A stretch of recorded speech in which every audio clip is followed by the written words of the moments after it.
I think of the prayer books my abuelita sends me. When my friend explains to me that the world is ending and that it is hopeless, and I wonder if he's right. Maybe it is hopeless. If a third of the world's natural resources have already been consumed, if polar bears are becoming hermaphrodites, if the air in Darfur still smells like rotting corpses, if the air in New Orleans still smells like the air in Darfur, is it hopeless? If money is the root of all evil, then is the devil rich as hell? If self-esteem can be bought, worn, or driven with enough money, then whatever happened to Kurt Cobain, Britney Spears, Whitney Houston? What's wrong with Lindsay Lohan? Why are so many of our actors and models addicted to cocaine? I see my abuelita pray to God. She refers to God as him, and I wonder if God is a man. Then I wonder if God is a woman. Why does God have to be confined to gender? Why do so many followers of God kill each other? Why do terrorists read the Bible and the Quran? Why do humanitarians read the Bible and the Quran? Are we killing ourselves for God, taking control of our final moments like men and women leaping from the World Trade Center, all of their last prayers swallowed by their jet fuel? Do you call their deaths a leap of faith? How do suicide bombers encourage more suicides? What is the point in questioning if it only leads to more questions? Is this poem a suicide bomber? What flavor was the Kool-Aid in Jonestown that day? Are we all drinking our own versions of the same Kool-Aid? Is it hopeless? If religion inspired the hearts of Mohandas Gandhi and Martin Luther King, if religion also inspired the hearts of Timothy McVeigh and Osama bin Laden, is it hopeless? If democracy found big business, if hippies found drugs, if religion found a war, if Jesus found a cross, if Martin Luther King and Gandhi both found bullets, is it hopeless? Where are we going? Is it all for nothing? Is nothing the scariest word we know? Nothing like beyond 7th Avenue and Buckeye, nothing like beyond the moon, beyond the universe where nothing sits. Is religion the answer for the word nothing? I see my abuelita's face. Give your heart to God, mijito, she says, and I want to tell her that I don't know if I believe in their God or anybody's God, but I believe in something. I believe in the love she poured into my heart as a little chavalito. I believe in the tears of widows and the frail arms of soldiers holding their dying friends. I believe in a piece of paper, in an idea, in a dream. I believe there is no hope on this earth without love. So love has to be my God. Love has to be my suicide bomber. So let me live my seconds out with conviction. Let me die for this belief. Let me die because my heart grew too large for my body to hold on to. Let me die with the words hope and love written on my gravestone.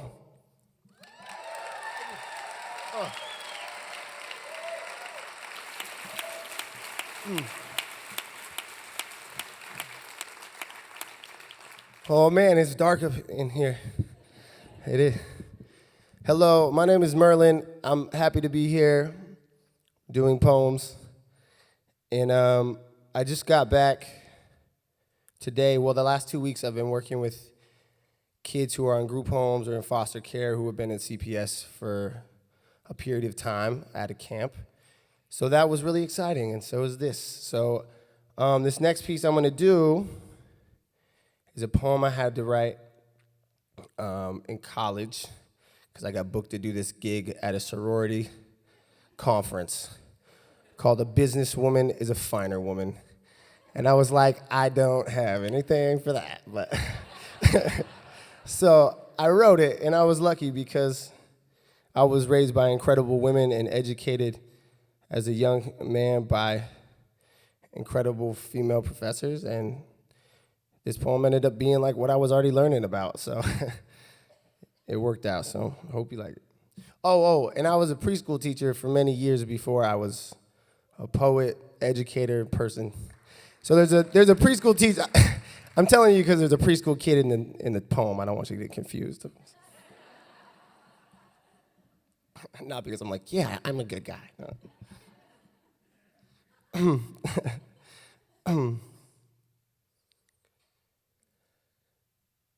I hold Myra's hand as we skip through the mall, braids dancing as she laughs. Her 9-year-old eyes rise like suds in cups of root beer, an amazing shape of little woman she is. Stops me outside Charlotte Russe, points at a mannequin wearing a red dress and tells me, I will wear that if I were a woman. Then asks, do you think I would look beautiful, Mr. Myrlin?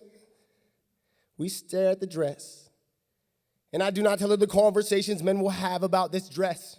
Treating the body it is wrapped in is more of an object than the actual fabric. I do not tell her all the things I see in it. the heat of the nightclub, the woman by the bar who undresses herself to the sounds of money clips, the man by the DJ booth who carries photographs of his wife and children next to his condoms. I do not tell her of the women who carry wounds beneath their skin like demons. I do not tell her of the women who carry my name like a wound beneath their skin. Far from perfect, I'm at best only honest. It is a beautiful dress.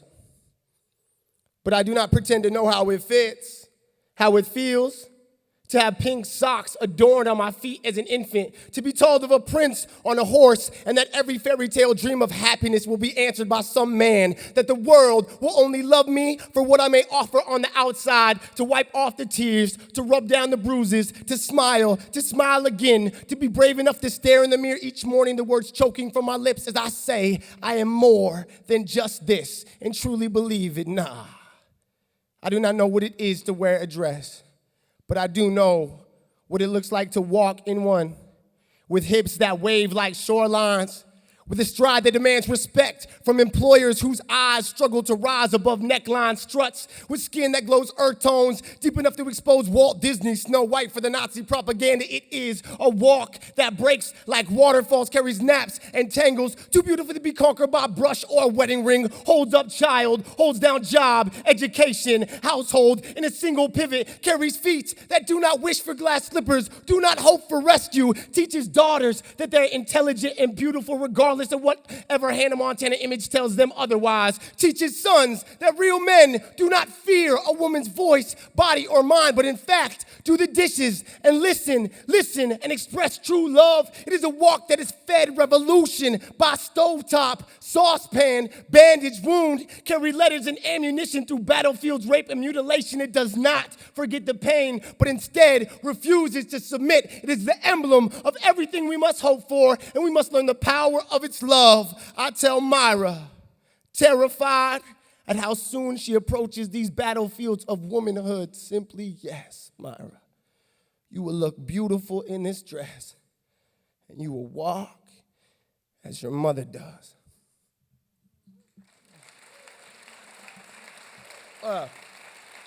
Okay. I have one more thing, and then it's on to the show. So I live in Arizona. Yeah. And, I love Arizona, but it's not always easy to love this place. So I'm an MC too. I'm an educator, a poet, and an MC, and I work around the country, but I'm based in Arizona. So here, I have a bunch of free hip-hop CDs in the lobby if you want one, or, yes, plug. So here's a little quick verse, 2 verses about Arizona, right? So it goes, I can't stand how they complain about identity theft. Now they want to ban ethnic studies in the same breath. Listen, little man, this is how they call you a crook. First flip through that history book. Funny how so few faces belong to black, brown, Latinos, and Asians. Reflections, mugshots on the evening news. Demonize people of color, create fear, remove the truth. This is how they book you. They write laws in the books. Make money for the prisons, write more laws in the books. Raid your house and your mom gets took. You booked out the back window, but he caught you by the backpack, so you threw a left hook. Now you in a cell, reading all kinds of books. And the hook is like, Arizona, I love you, but you keep on bringing me down. That's like the here's the last verse, and then I'm like, get out of here. At a church in the barrio, everyone holds hands and rosarios. They say prayers for the people who were taken away in broad daylight. Babies cry for mothers, it ain't right. How they make scapegoats from the hardworking folk, man, it ain't no joke.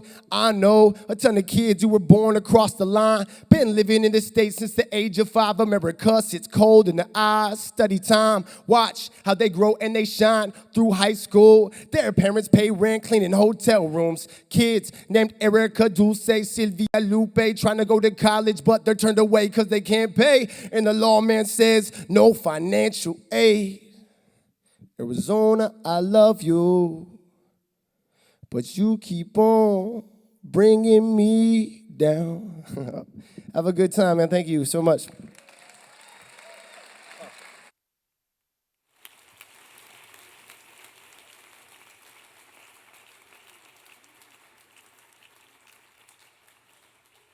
Let's give it up for Myrlin Hepworth. Woo! It's a little dark in here. I can't see all these friendly people. Hi, everyone. Welcome to the 13th annual BALLE Conference and to Phoenix, Arizona. There you are. My name is Pam Shalou, and I'm with BALLE, and I'm delighted to see you all here in the land of saguaro, cactus, camelback mountain, and Kimber, Lanning. The theme of this conference is what works locally, and over the next 3 days, you're going to hear from more than 75 localists from around the nation who are working diligently to create the conditions for a new economy to occur, an economy that works for everyone, not for just a select few. The conversations are going to be juicy, and they're going to be informative, sprinkled with inspiration and magic, and we hope very practical, so that you can have new tools, new models, new ideas, and new ways of thinking that you can bring home to your place. So I want to get a sense of who's in the room. So if we could turn the lights up just a little bit more. I would love to know a little bit more. How many of you, if you're here for the very first time at a BALLE conference, please stand up. Wow, all right, welcome. Fantastic, welcome. Okay, so if you've been to 3 BALLE conferences, please stand up. Welcome back. Okay, have a seat. If you've been to 6 to 9 BALLE conferences, please stand up. Awesome. All right, if you've been to all 13 BALLE conferences, please stand up.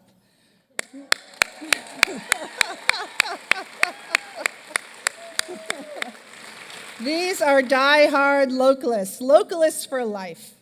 And right now, it is my distinct pleasure to introduce to you a woman who really actually needs no introduction. She's an author, an entrepreneur, community weaver, and mother. In fact, she is the BALLE Mama, Miss Judy Wicks.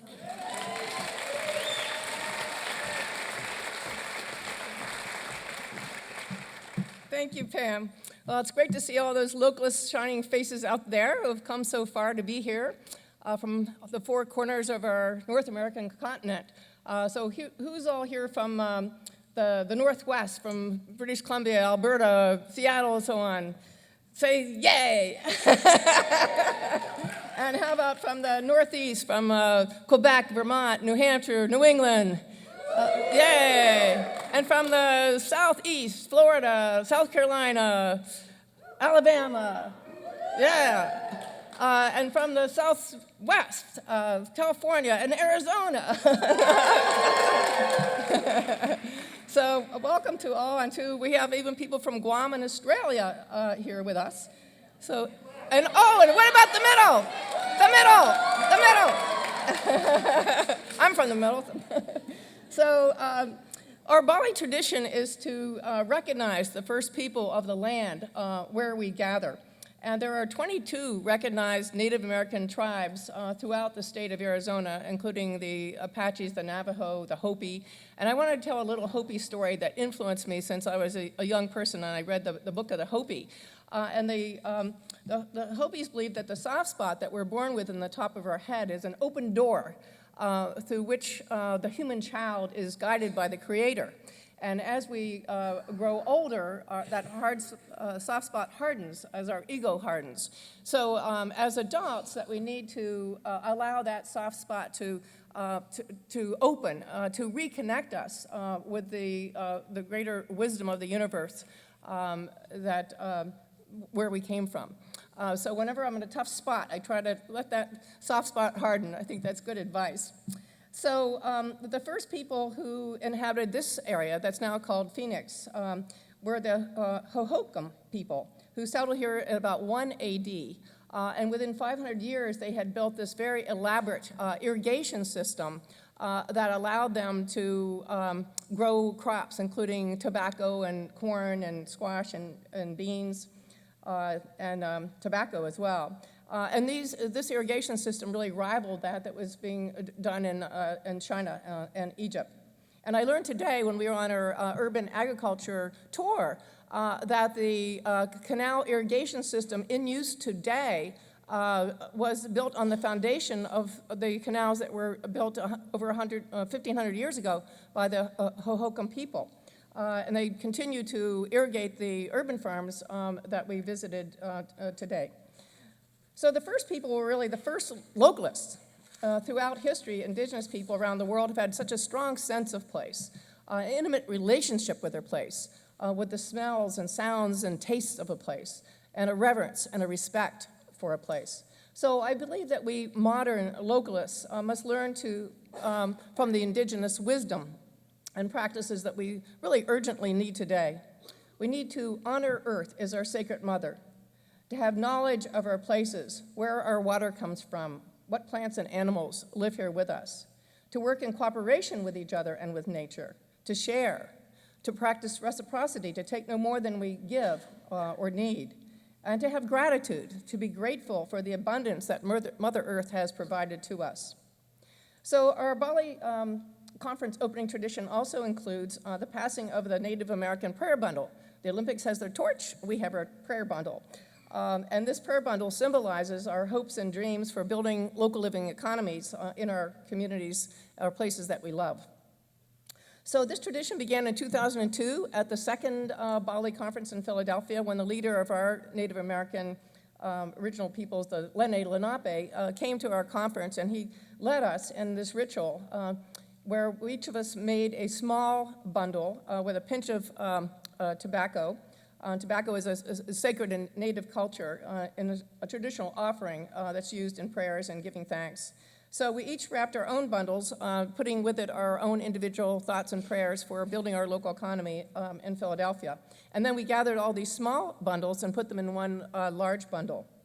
And the Lenape leader suggested that we take that bundle to our conference, our next conference, which was in Burlington. So each year, this bundle has traveled from Burlington to Berkeley, from Berkeley to Boston, from Boston to Denver, from Denver to Charleston, from Charleston to Bellingham, from Bellingham to Grand Rapids, from Grand Rapids to Buffalo, from Buffalo to Oakland, and now from Oakland to Phoenix. So this year, we are adding a new element to our ceremony by attaching a totem to the prayer bundle from each city that hosts a BALLE conference to represent each of our community's commitment to this work.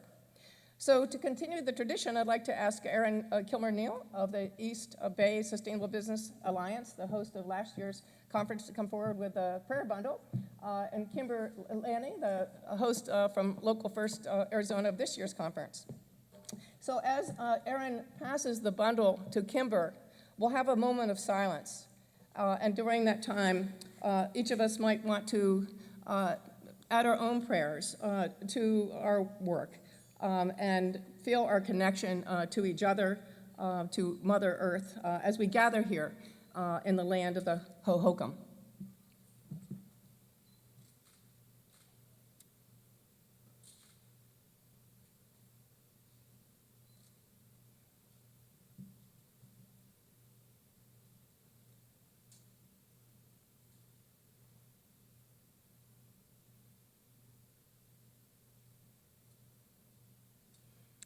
So thank you. I hope that our BALLE tribe is strengthened by our conference here in Phoenix this week as we share our stories and feast and dance, and that we are one with each other and with the circle of life. And now we'll hear from Kimber. Thank you.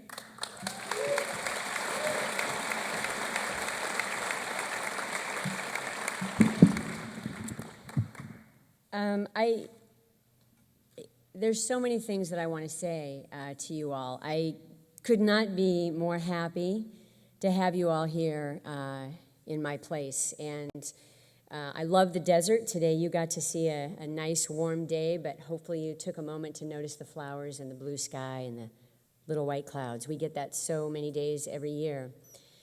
We're a city in transition here in Phoenix, and my hope is that you will learn something new about this place. Having been here my entire life, I'm acutely aware that there are a lot of things that get out there into the media that probably cause you to question what is actually happening in this place. And so I hope with an open heart and an open mind, you will explore here and learn something new about this place. I love it here, and I know that there are amazing things happening. I just wanted to highlight a few very quickly.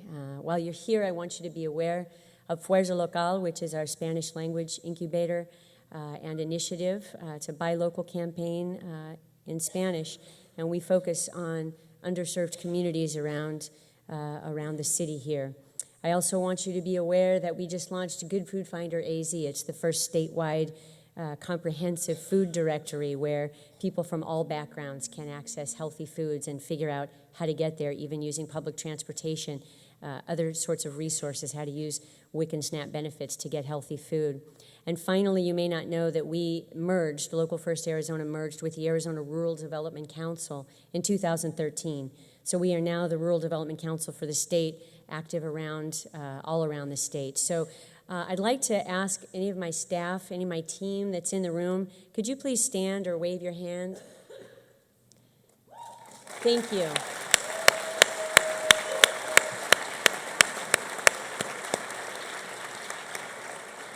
Notice these wonderful people, and please take the time to ask them questions.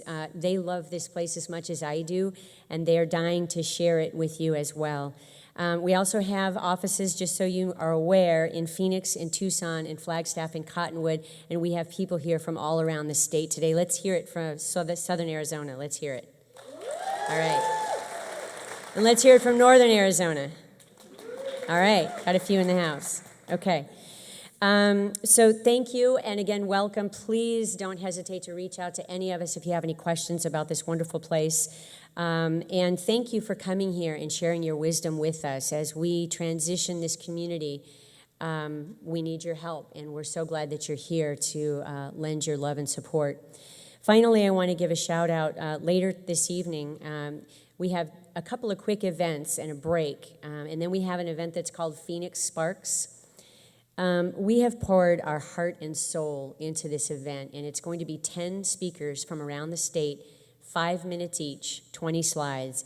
And I know when you think about your community, you think about the powerful people in your community that are making change, and we have 10 of them in a row that are doing work that's both unique to this place, but also shared in the work that you're doing in your place. And just looking at the slides brought tears to my eyes. So I ask you if you could join us for Phoenix Sparks to share the leadership that we have here and the amazing insights, and that's at 6:30 in this room. So thank you once again, and it just touches me to have you all here, and I hope you enjoy your time. Any questions, please let us know. Thank you so much.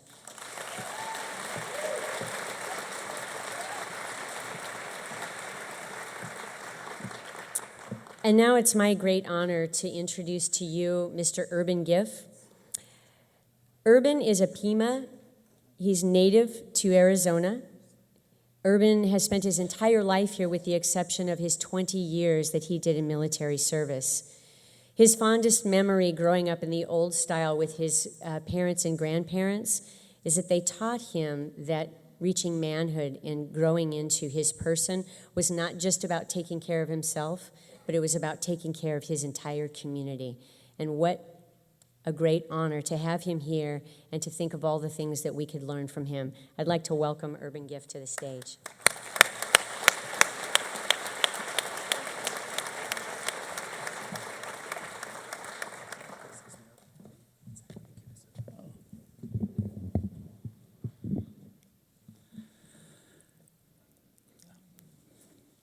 I'm a member of the Pima tribe, and I want to share with you some thoughts about the greeting that I consider would be appropriate for it. And the only greeting that is appropriate for me to really express it is in my language, but it'll also give me an opportunity to hear what the Pima language sounds like.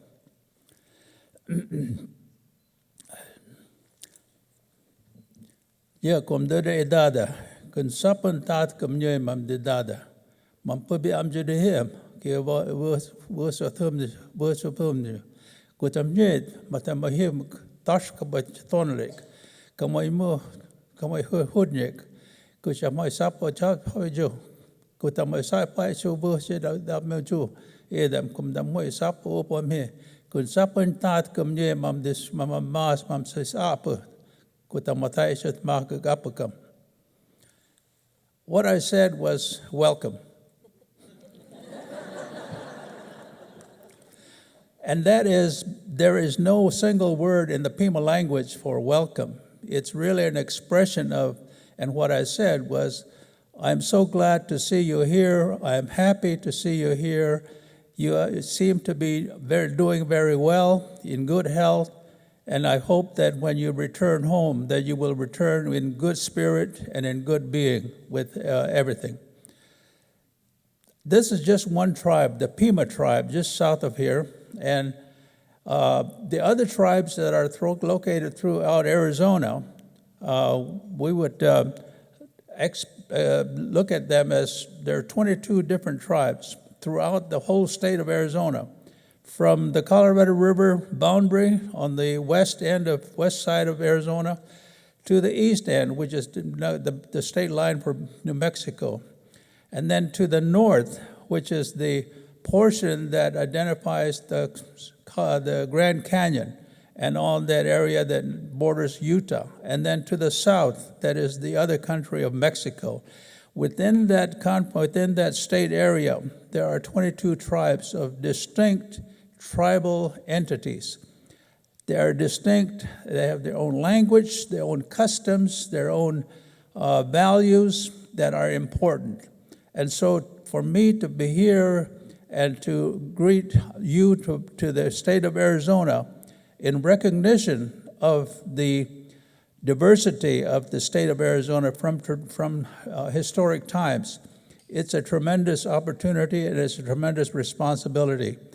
And I do not want to offend any of those tribes because that's something that is very sacred to them. They have their own areas, whatnot.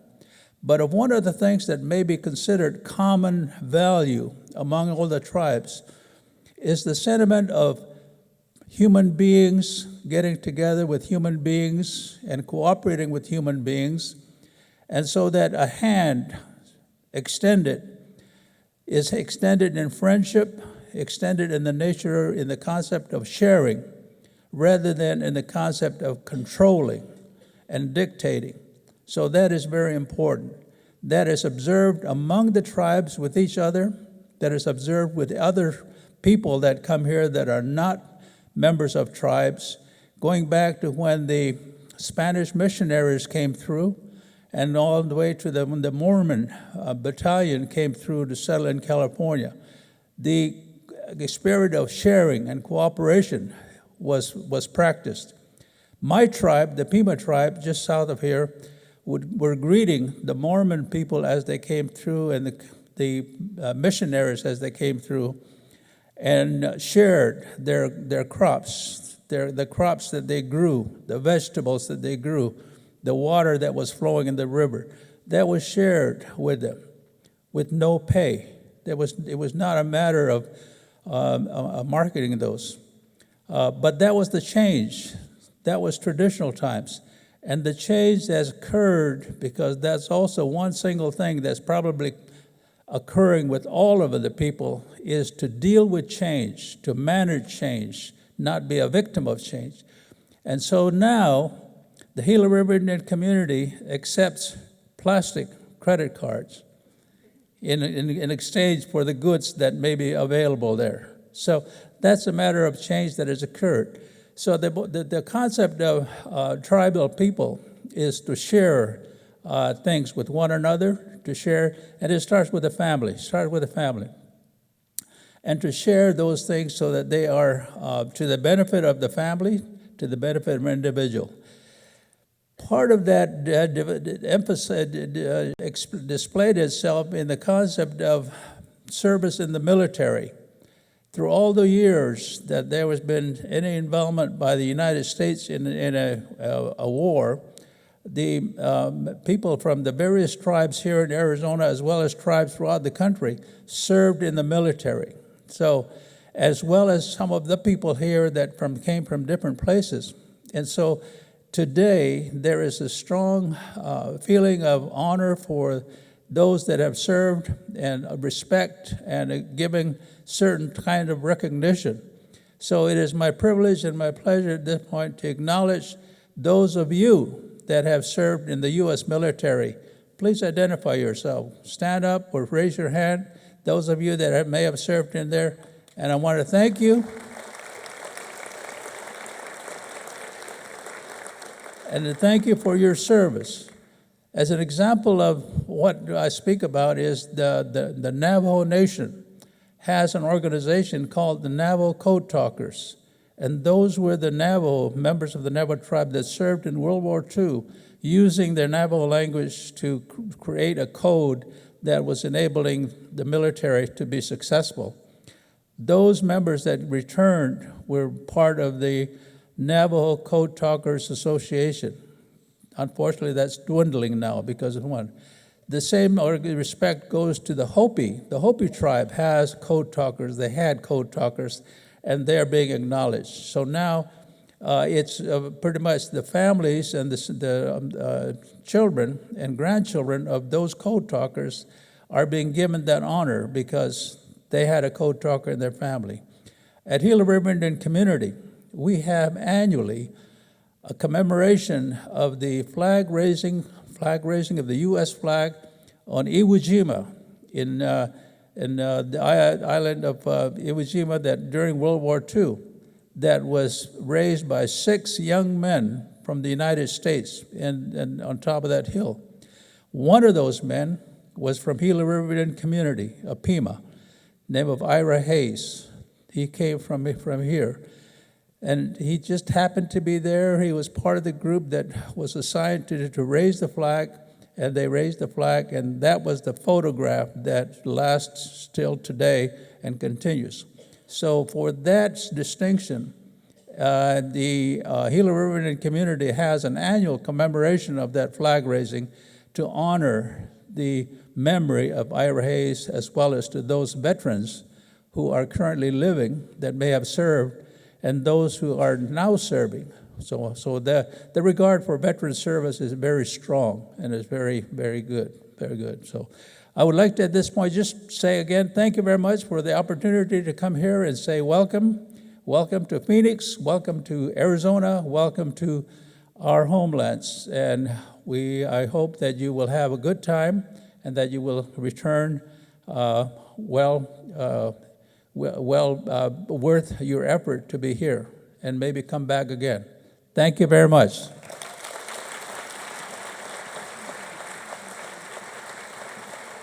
Thank you, Urban. And thank you, Kimber.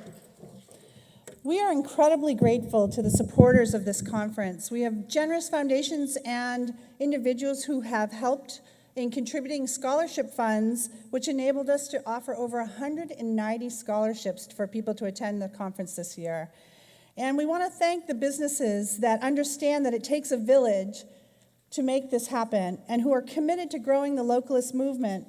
And I want to take a moment to thank them. If you could just hold your applause till the end, I'd greatly appreciate it. And if you are part of the business that is here as a sponsor, please stand up so we can appropriately acknowledge you.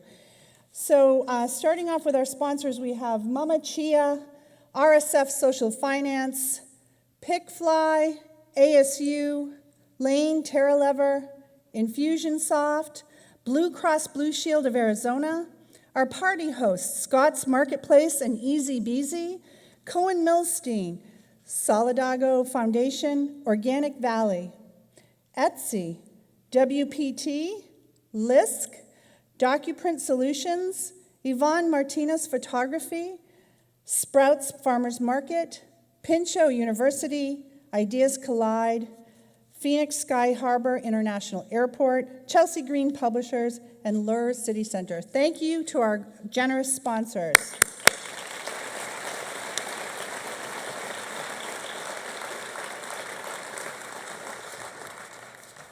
I'm now going to turn it over to yet another woman who almost needs no introduction. She is my partner in crime on a day-to-day basis, and a woman who lives and breathes love of localism, our Executive Director, Michelle Long.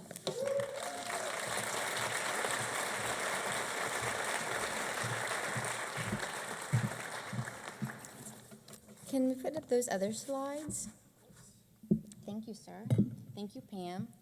So I was just thinking that it's nice to be in Arizona, and that this space is kind of reminding me a little bit last year. Erin, I don't know where you are, but when we were in that, oh, thank you, Ms. Gordon, we were in that space, and it's a little bit like this, you know, that kind of feeling, and then my mind started wandering, and I was thinking about that burlesque show that night, because that was Oakland, and you guys had to host like a burlesque show, because we're in Oakland, and that was hot, and this is hot, and so anyway, that was my funny thing that I just thought of just this very minute.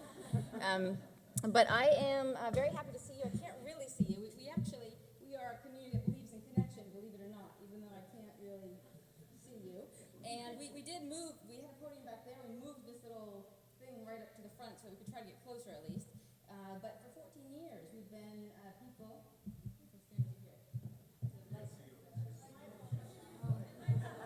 Well, I really just want to connect, right? I don't want to be in the microphone and the lights. I just want to sit on your laps.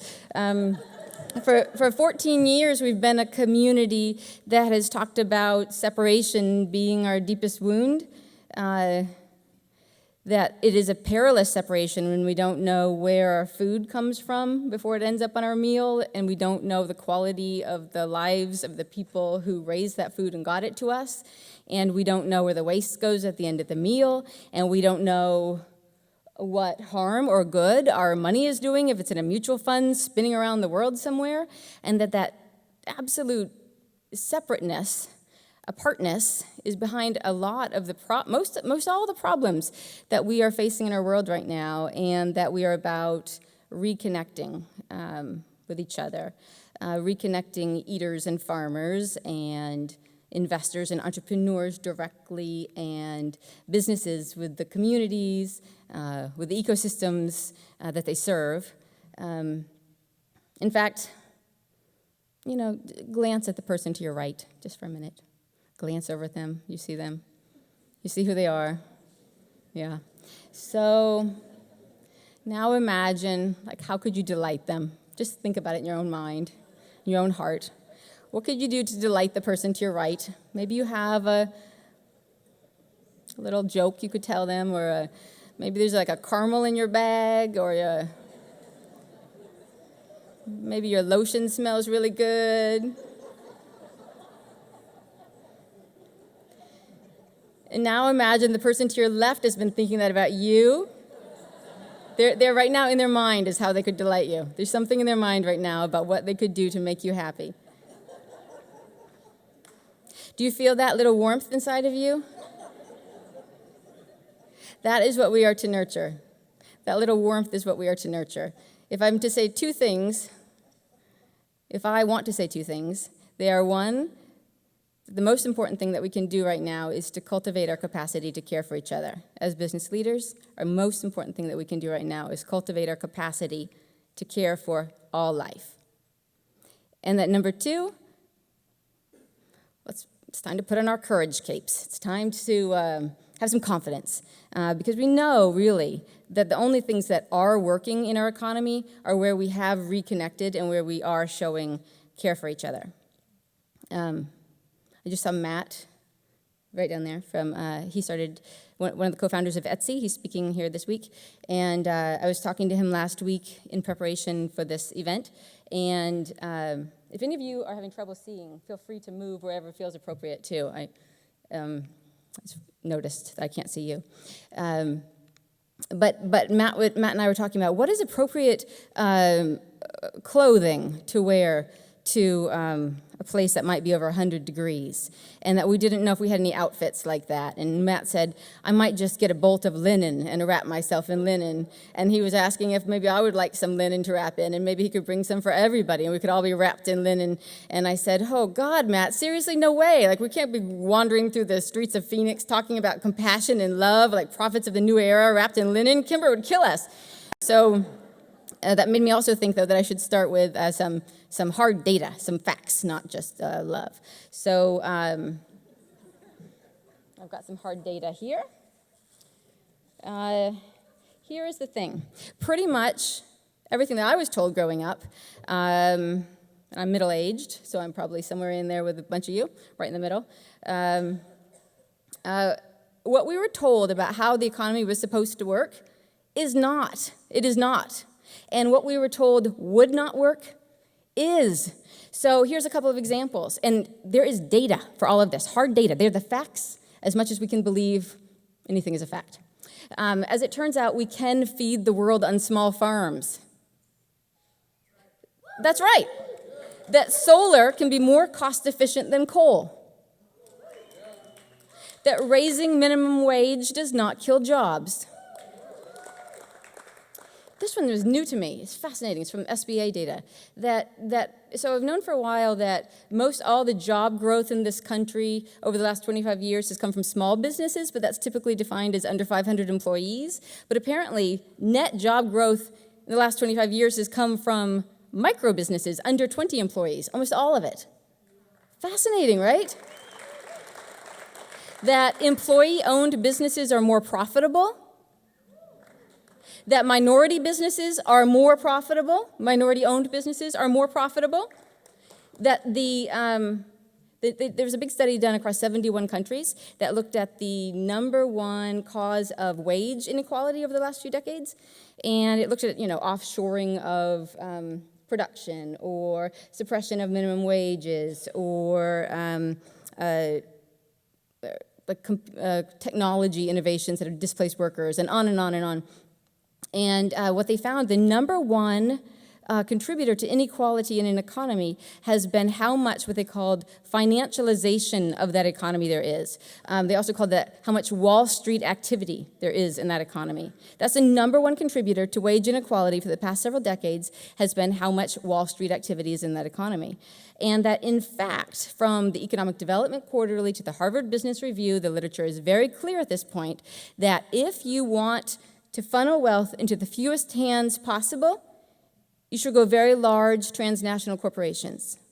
If your goal is the most jobs and the most wealth for the most people, there's a direct correlation to the density and diversity of local ownership per place. Those are just the facts. Oh, and this is the final fact I'll share because it's my favorite. Back to being prophets of the new era and wandering around in linen and telling each other we love each other. As it turns out, that our fundamental human nature is actually collaborative, not competitive. That is our fundamental human nature. There's been a bunch of people who've been studying happiness and wellness for the past couple of decades because they said, well, we studied depression for so long. Let's look at what makes us well. And there's adorable little videos you can find online of who we are as people, as little tiny little monkeys. When we can barely walk, they'll do experiments trying to, the person doing the experiment will drop something or look like they're struggling in some way, and our natural instinct is to want to help. Like, we'll pull ourselves up and try to pick up the thing and bring it over. How can I help you? I'm with you.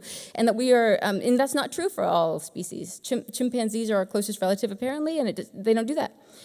This is who we are, and we've cultivated the ability to ignore suffering, and we do that at our own great peril.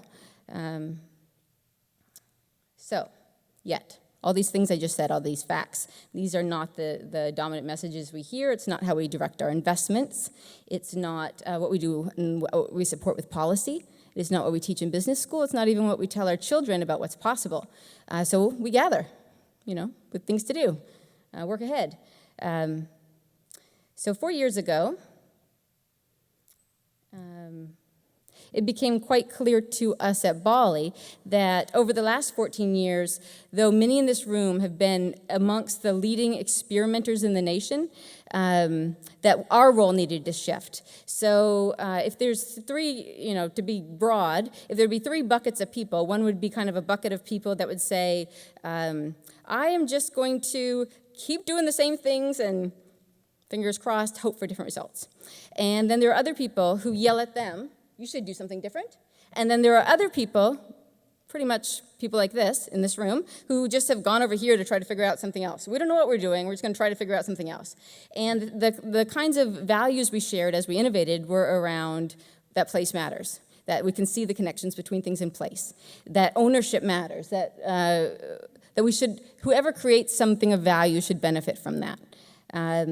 That we're not going to be okay unless we're all okay, so nature matters, opportunity matters, that we should actually measure what matters, not, microwaves per household, but are we more well, and that relationships matter most. And this year, I just didn't know how to actually say this slide without also saying Black Lives Matter. Yeah, it's in solidarity that Black Lives Matter. And what did you just show me on time? 10. Okay, great. So, when we looked at where we were 4 years ago as an organization, ourselves as BALLE, working in this movement of innovators, and if you'll get to know people in this room the next few days. I know a lot of you know a lot of people here already, but this is really a room of deep innovators. You'll talk to everybody, and it's a bunch of entrepreneurial sorts. So if you're new, just say I'm new, and they will like you.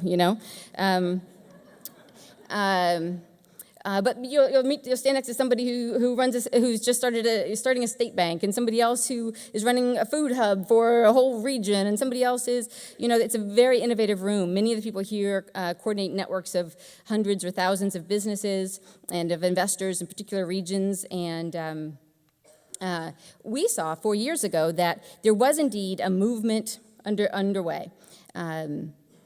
We did research to find out, could we help to accelerate that? What would BALLE's role be if we shifted from just awareness, building awareness, to could we accelerate the emergence of this new economy that was trying to be born, that's based on connection? And indeed, you can accelerate such a movement if something is starting to happen. And the way forward is to find the trailblazers, the front runners, the innovators, who are trying to figure out a new way to do it, but feel completely alone, because they're always fighting against an old system while trying to create what's next. So they feel totally alone. If you can find them, bring them together so they feel the courage of their peers, so that they can have counsel from each other, so that they can put a frame around their ideas and people can see them. It's not just one isolated thing over here, one isolated thing over there. People can see them when they come together. You can nourish them with whatever it would be to support their work. Data, money, love. And then you could illuminate their work. You could show it to other people so that others could imagine a path to follow. And then by that, you could accelerate the emergence of whatever was trying to be born. And so we started to do that with a few different initiatives. One is that we now host the nation's only fellowship that is focused on cultivating the emergence of a new economy. Most of these people are in the room, and these are truly extraordinary human beings. Over the last 4 years, we've had 3 cohorts, 42 fellows actually, though it says 41. And each of them represent hundreds or thousands of businesses in particular geographic regions, and they are people who are working along the continuum, the continuum of pre-entrepreneur support. So in some communities, you absolutely need to be working with people to help them graduate high school, because as my friend D'Artagnan, who is a fellow, says, equity and equality are not the same thing. We need to go to the places where, because of various isms like racism, we have not had the same opportunities to build wealth, and we absolutely need to put support to ensure that we get to a place of equity. And then we need to work with those who are supporting the micro-entrepreneurs, those who are hosting business networks that are about not just high-tech startups, for God's sake. How many people are going to have a high-tech startup? Very, very few, as it turns out, and the data backs that up too. We don't just need another, Silicon Valley of Kansas. We actually need the businesses that are creating most of the jobs, most people that have an idea of how do they want to make the goods and services for their community. And these business networks are supporting them with how could you consider ownership differently? How do you think about environmental impact? How do you collaborate to bring down the price of renewable energy in your place, or collaborate to make local food distribution viable? And we're also working with the fellows, with people who work in government, who instead of what's been happening for the last couple of decades, where economic development offices typically are now just subsidizing Marriott or Boeing or Dell, everybody's racing, trying to compete with each other. Can I get you here for a bit? And in essence, we use public tax dollars to pay the salaries of people for that company that moved to your town for a couple of years till the subsidies dry up and then they move away again. Instead, are trying to invest in and figure out how to do community entrepreneurship that's really working for their places. And we've brought these fellows together for the last 4 years. We've also hosted 2 other circles. One is a local economy investor circle, and another is a community foundation circle. These are people who are using financial capital for the same vision, the same values. The investors have and work with family foundations and investment companies, and they're looking in a place, okay? If we're looking at a food system, for instance, 50 or 60 years ago, most of the vegetables and fruits that we ate came from this region. Where has infrastructure been lost that would make that possible again? Where does philanthropy need to go to support that? And then where can I invest in that new fertile bed that we have helped to build with philanthropy to make the economy viable, equitable, and healthy again? The Community Foundation Circle we do with RSF Social Finance, and we've brought together 15 community foundations who are exploring, for the first time really, how would we, thank you, I assume a lot of people here know, but typically a foundation will have their money in the stock market, and then they get their small returns every year, and they give that away. But some of them are starting to realize that way of investing is maintaining a system of inequality. One told me with some horror, when they reviewed where they were actually investing their money, some of their biggest returns were coming from predatory payday loan companies, and yet they were trying to make little grants to those same communities that were being harmed by those investments. And so together they're figuring out how could we shift toward place-based impact investing. And like the fellows, they have a learning community, and all of them are bringing their ideas now forward for us. Because we have a big and needed vision to create within a generation a global network of interconnected local economies that work in harmony with nature to support a healthy, prosperous, and joyful life for all people. And I think we take within a generation quite seriously, given where we are.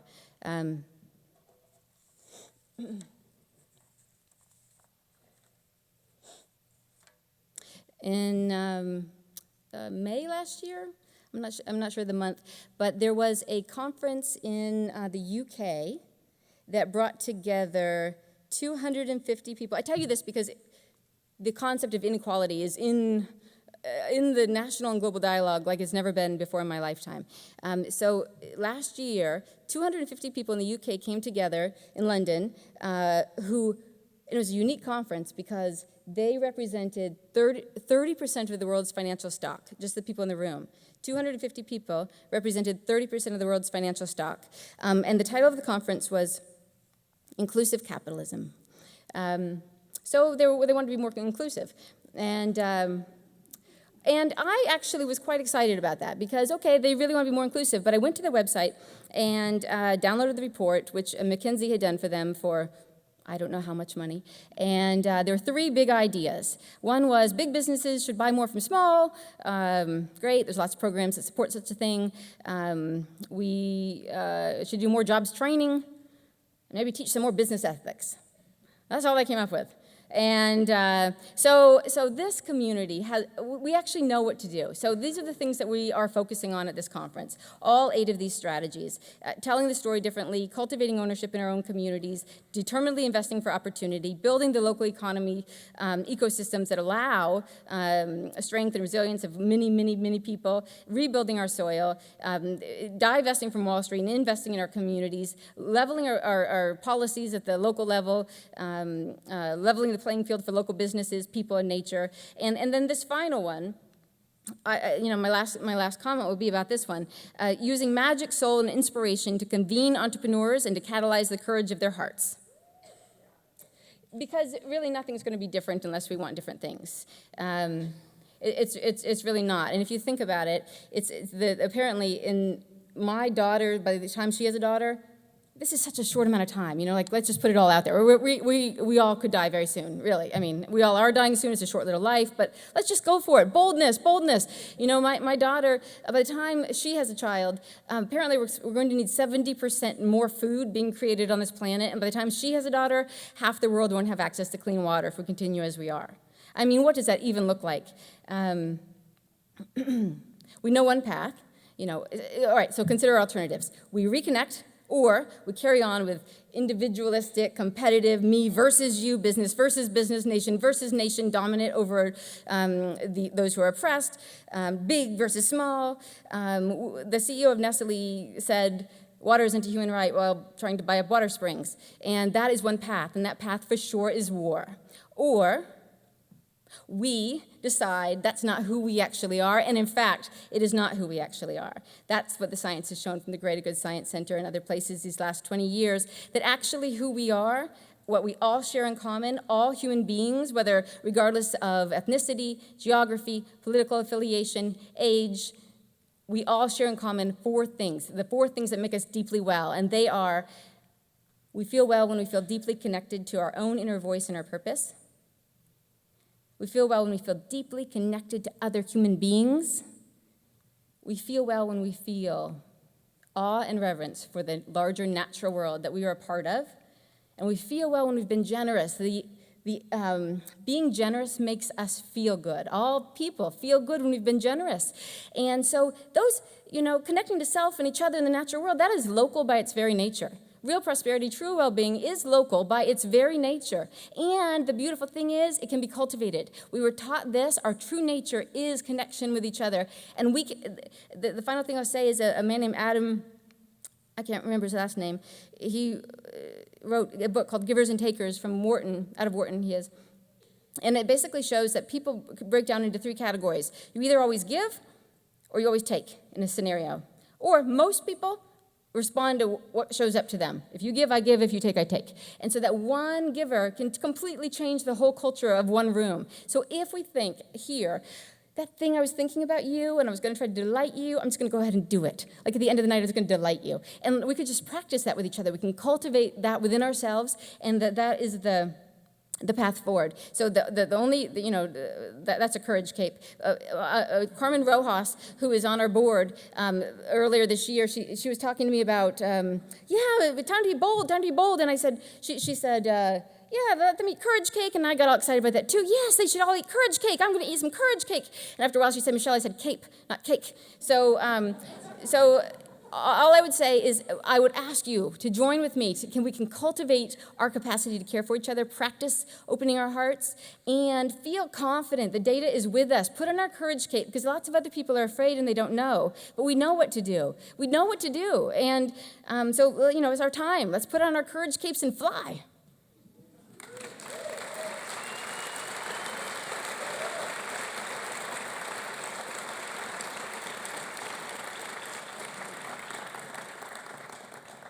And now, for the main attraction.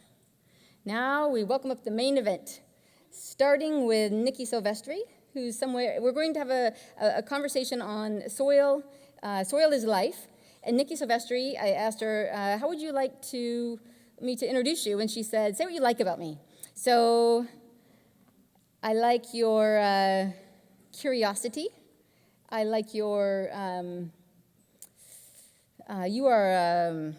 you're confident. You seem confident, but you're also not afraid to be vulnerable. You love, like me, you want to sit on everybody's lap. You love plants, and you feel reverence for the larger natural world. You do feel that gratitude that tomatoes really came off of that, and I can have one. I love that you are a inspirational human being when you present. I think you're pretty. And I love that you are a local economy fellow, that you have had great success in leading organizations like Green for All and People's Grocery, but that you're now dedicating your abundance to this topic of soil is life. So, Nikki.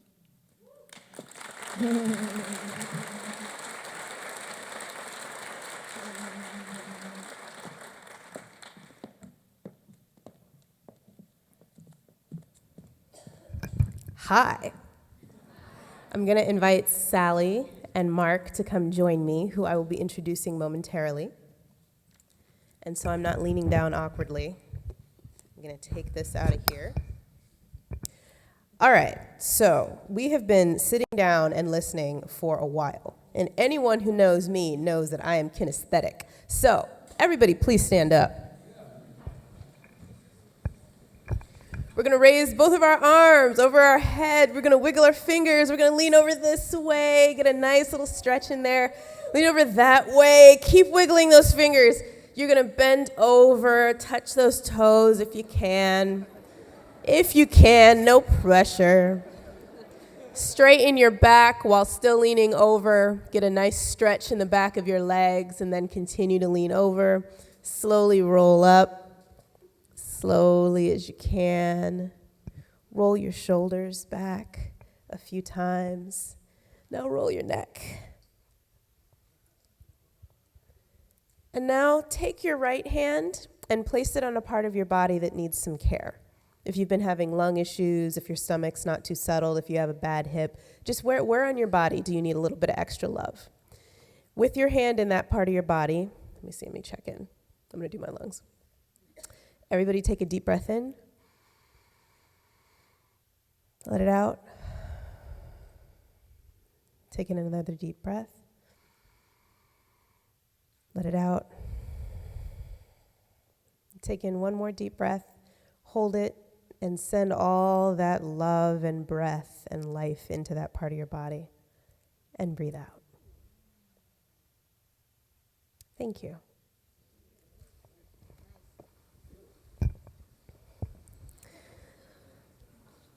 Thank you. Now I feel like we have arrived together. I'm going to start us off with a little story. Michelle, it was such a wonderful introduction because my experience of BALLE is that it's about relationship. It's about connection. And part of her talking about giving and taking, another part of the conversation for me is receiving. So I think before BALLE, I would not have been able to walk on the stage and look Michelle in the eye in front of dozens of people and receive the words from one friend to another. That is also part of the transformation work that BALLE does. It helps us to receive generously as well as give generously, which is incredibly important for the balance of things. So when it comes to soil, my story, I was the executive director of People's Grocery in Oakland, California for 4 years. And for those who don't know, People's Grocery is an organization that is just wonderful. Oh, what? 2 minutes? I think I got 5 extra minutes. I'm gonna say I heard Pam in the background. No, you got more time. So I'm gonna take some more time. My story, thank you very much. People's Grocery, and at People's Grocery, we managed a 1/4 acre that had aquaponics, that had bees. We grew all different kinds of things. We did seed saving, so it looked a little crazy, and so we had to explain to people that seed saving makes things look a little crazy. We had a greenhouse. We had all different kind of stuff. And apparently, I was a soil advocate. Who knew? I was building soil. So in January of this year, I was invited to a convening that BALLE does. Well, they do not random convenings, but convenings based on different topics. This particular topic was about soil and carbon sequestration. And I thought, that's kind of interesting. I remember trees, they take in stuff and breathe like we do, but reverse some, yeah, sure, I'll go. And when I went, I think I spent the entire time with my jaw on the floor. And I repeatedly said, how did I not know about this, being in food and farming? How did I not understand the implications of this? What are the implications? What is this? These two are going to get to the this when it comes to soil. I'm going to set a bit of context and framing. The first thing is jobs. Building healthy soil requires people. It requires actual management instead of just leaving things fallow to degrade. That's a job creator. I was in green jobs for years. Never really thought about the jobs potential when it comes to soil. Climate. The amount of carbon that can be sequestered from the atmosphere. When I was the executive director of Green for All, when we were in DC talking about building a climate-ready economy, soil sequestration or soil carbon sequestration didn't really come up. Not as a serious solution. It is a serious solution. And finally, magic and soul.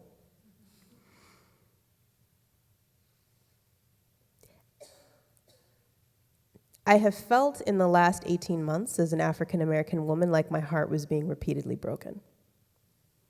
And the more that I deepen my reflective practice, the easier and the harder it is to breathe. That's kind of where I can't breathe comes from. In a lot of ways, it's a root of I can't breathe. And to think about young black men in the city being able to go out and do holistic land management in a way that is regenerative, that restores our connection as former slaves to the earth and gives us back something that was taken from us, our relationship to working the land. Magic. Magic and soul. So with that, I'm going to turn it over to these two lovely people over here.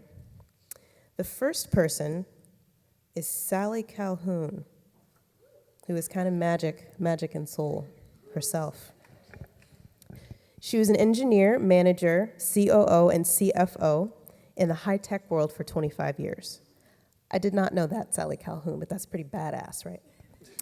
The Sallie Calhoun that I met is the owner and manager of Paicines Ranch, which does holistic management. They raise grass-fed beef, and they've been an event center since 2001. Now, Sallie,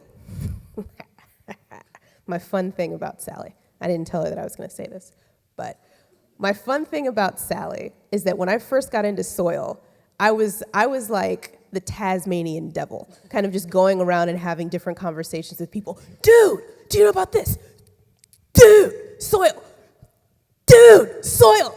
And Sallie, every time I sent one of my crazy emails at like 1 a.m, would respond very reasonably and fully and be like, what you read in this article actually means this. So she actually took me really seriously and was so good with getting me up to speed so that I could actually participate considering my background. And I deeply, deeply appreciate that. The last thing I will say about Sallie is that she is a competitive, avid tennis player. That is your fun fact about Sallie Calhoun.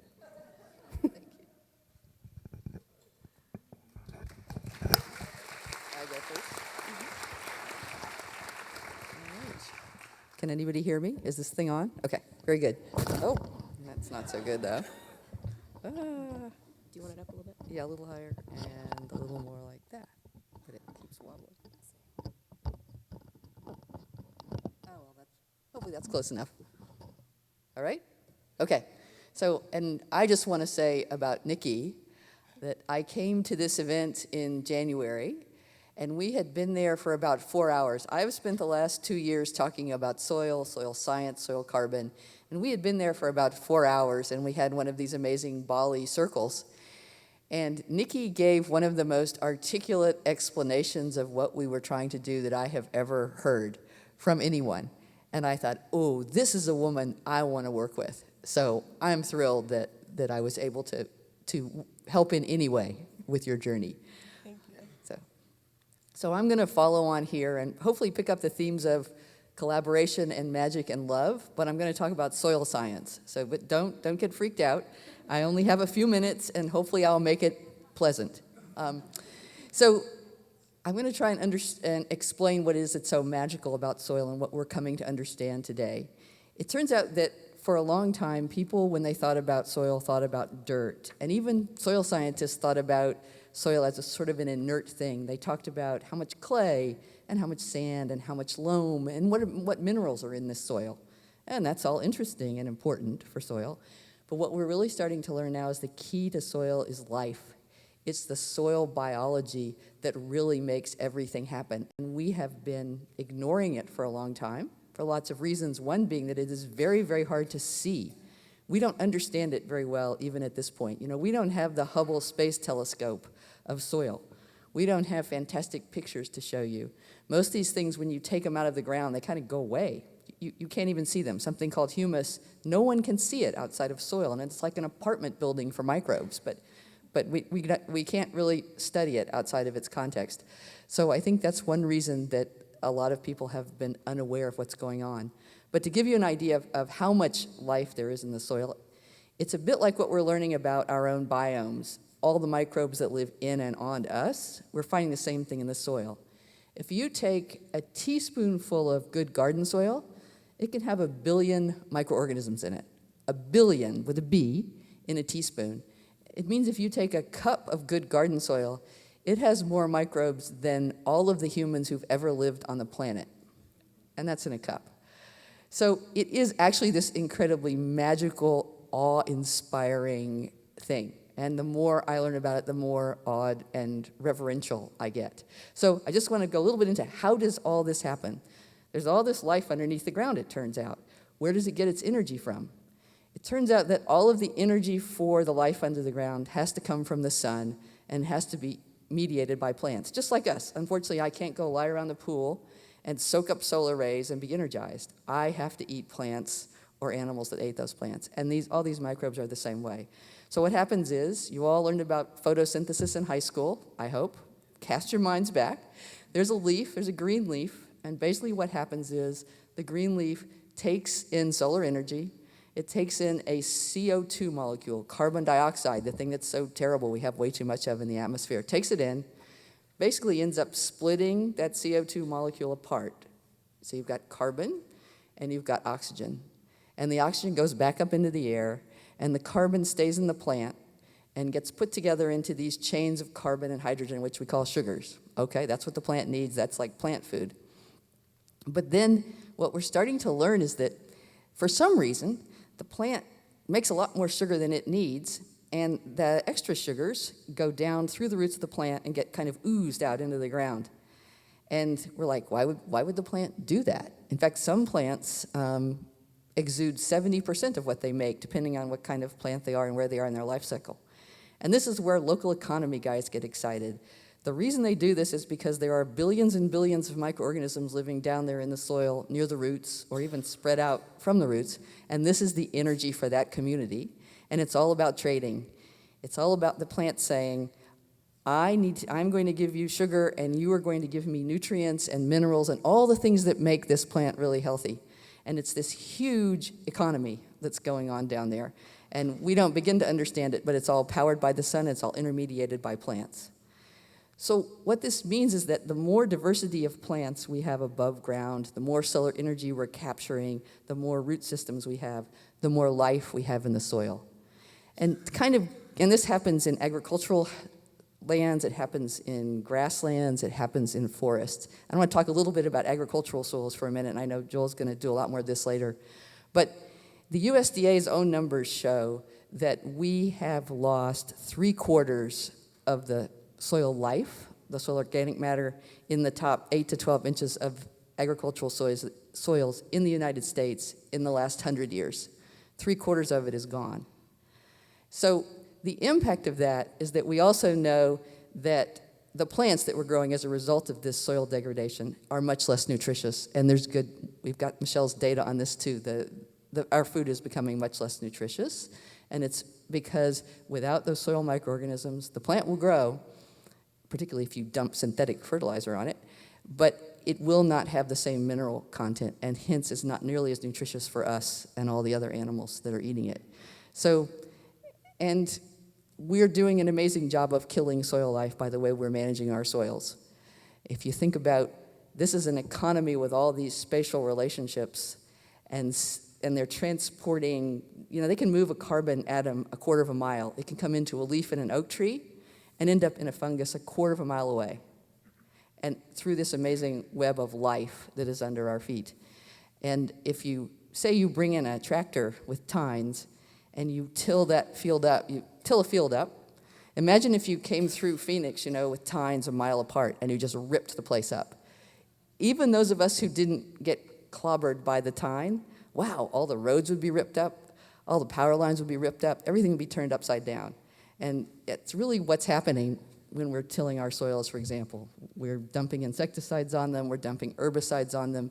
We're really, as we reduce life above the ground, we are dramatically reducing life below the ground. And really the health of the planet depends on the life of the soil, a thing we can't see and don't understand well, but which we can really, it turns out, have a huge impact on improving by changing the way we think about, manage, and relate to the soil. So it's really exciting, and it really is awe-inspiring, and I want you all to leave here really psyched about it. So.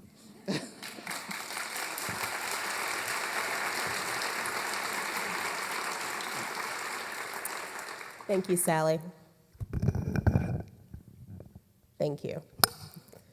I think the first time I heard Sallie breaking down soil science, I was taking notes frantically. And now, more and more of it makes sense the more I hear of it. So don't worry. I'm making a plug for our Soil and Nature track tomorrow if you'd like to learn more about this and hear it again. No worries. So next, Mark Tilsen. Now, my story about Mark, which is not a story about Mark, it is a story about Tonka bars, is that, timer done. You ended a little early. Good for you, Sallie. I was wandering around my local grocery store looking for protein. And I ended up at the beef jerky section. And I thought, and then I scroll down, and I see Tonka bars. And I think, what is this? Buffalo with cranberries that actually is supporting native business. What? So from that point on, I've bought an exorbitant amount of Tonka bars every week for the last year and a half. So I'm a convert, and I love your product. Mark Tilsen is the president and co-founder of Native American Natural Foods and the innovator of the Tonka bar. He's also the co-founder of the Tonka Fund, a campaign to return buffalo to Indian people. He won the 2011 Social Venture Network Innovation Award for his work with Native American natural foods. And the fun fact about Mark is that he is the proud grandfather of 4. Go ahead, Mark. We're looking forward to it.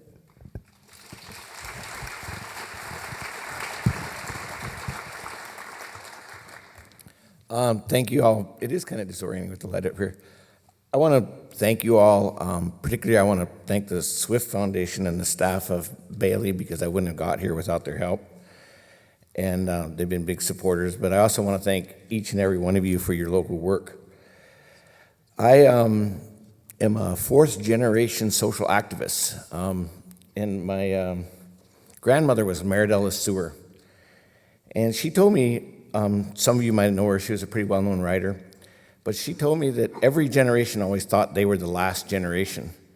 And when we get into this fear of that the world's going to end, or that the planet's ability to sustain life is going to end, I kind of go back to that, that there's always been this fear which motivates us to create change and improve everything we've overcome, whether or a lot of things we haven't overcome. Maybe we've overcome them symbolically. But I just want to remind all the young people here that every generation had this fear, and we need to move beyond that into action.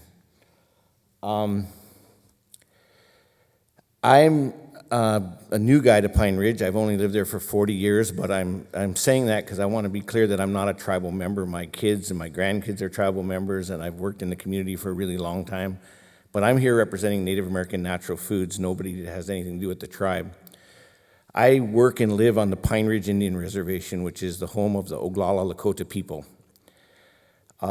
These are the people of the buffalo, the people of the Great Plains. These are people with a very long culture, and these are also the people that have resisted U.S. expansion throughout all of history, even today. They're leading the fight against the power line. They're leading the fight against more uranium mining. They're leading the fight against tracking in their community. Wow, I only have 5 minutes left, and I'm just getting going. Anyway, so we're working, and part of the result of that is that resistance is they're the poorest people in the country. This place of Pine Ridge, this 3 million acres where these about 30 to 40,000 people live, the unemployment rate has never been lower than 65%, ever. And it's part of that is that, and they live on the 13% of America's grassland that's never seen a plow. Most of this land's never been plowed. This is the grassland that used to go all the way from Canada into central Mexico that the buffalo created. And we had a government policy to destroy the buffalo. Between 1830 and 1850, we killed 50 million buffalo. 50 million buffalo, the largest migrating herds in history. We wiped them out for a military campaign on purpose, not by accident. And we did that, and that's the original corporate takeover of America's food system. Here was a system that provided medicine, food, shelter, clothing, completely sustainable, and we wiped it out. So we're part of a movement of people who are trying to bring the buffalo back to the lives, land, and economy of Indian people, and trying to create opportunity for people to have jobs and to try to create self-reliance in the community. So, they say I'm the innovator of this bar, but I actually think some grandmother created it several thousand years ago, because this product is just based on using fruit to preserve meat with a little bit of celery powder. There's only 5 ingredients to this. And it turns out this is how meat was preserved by indigenous communities for thousands of years all over the world before refrigeration. So what we're doing now is we're protecting it because we're all very fanatically opposed to mold, even though it's probably very healthy for us. We protect it we seal it away from oxygen so it can't mold. But it's a very, very healthy, natural product. I want to urge everybody to check it out. We'll get more information on that. Could you go to the second slide? Oh, I have the thing. Do I point it somewhere?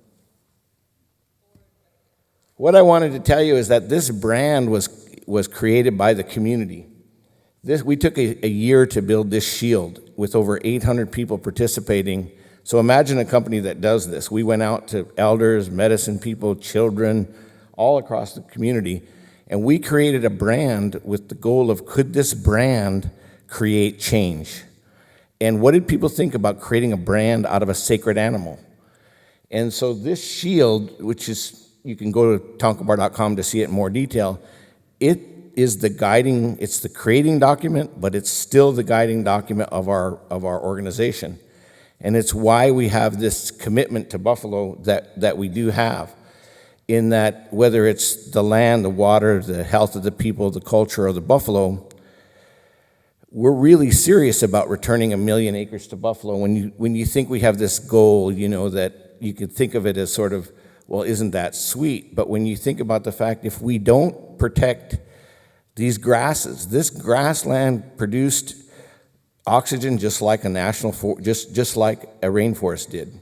If you read the logs from Lewis and Clark when they got off the Missouri River in South Dakota, the grass was 6 feet tall, and it took 3 days for the buffalo to pass. And we've destroyed that system, but the point being is that the Indian people that are still connected to their land, that are still on these large land-based tribes all over the West, they've always been committed to their local economy, and they've actually paid a big price for this commitment. It hasn't been an accident of nature. That's what I wanted to show you. That's how simple the ingredient is in the product.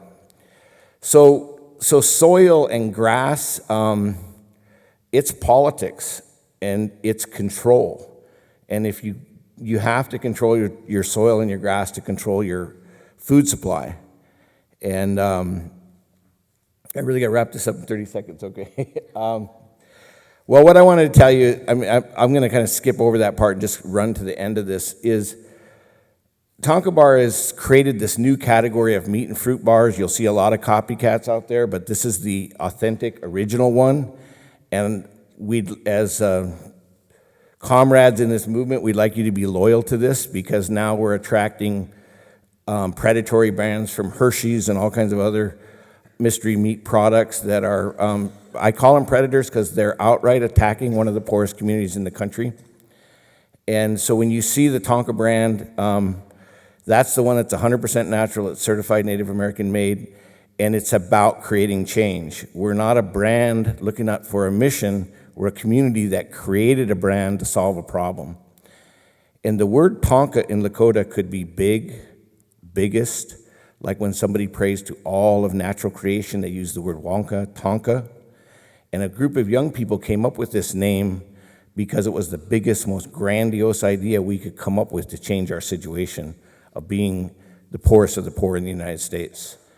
And we're starting to be successful, and we're starting to have impact, and you're starting to see more and more buffalo. In the next 10 years, we're going to return buffalo to 1 million acres. Thank you.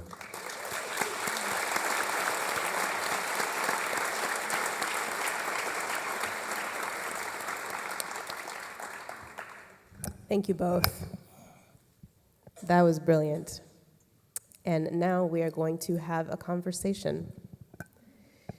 So, one thing that occurs to me listening to you both is I'd like to draw a more explicit connection between the local economy movement and soil and buffalo and the work that you both do.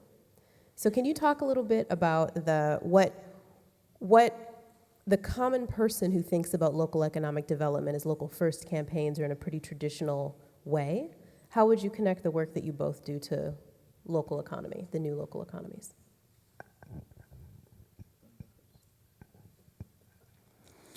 Well, we're in a community that is dependent because of the poverty rate. So the largest economic activity is federal transfer funds onto the reservation.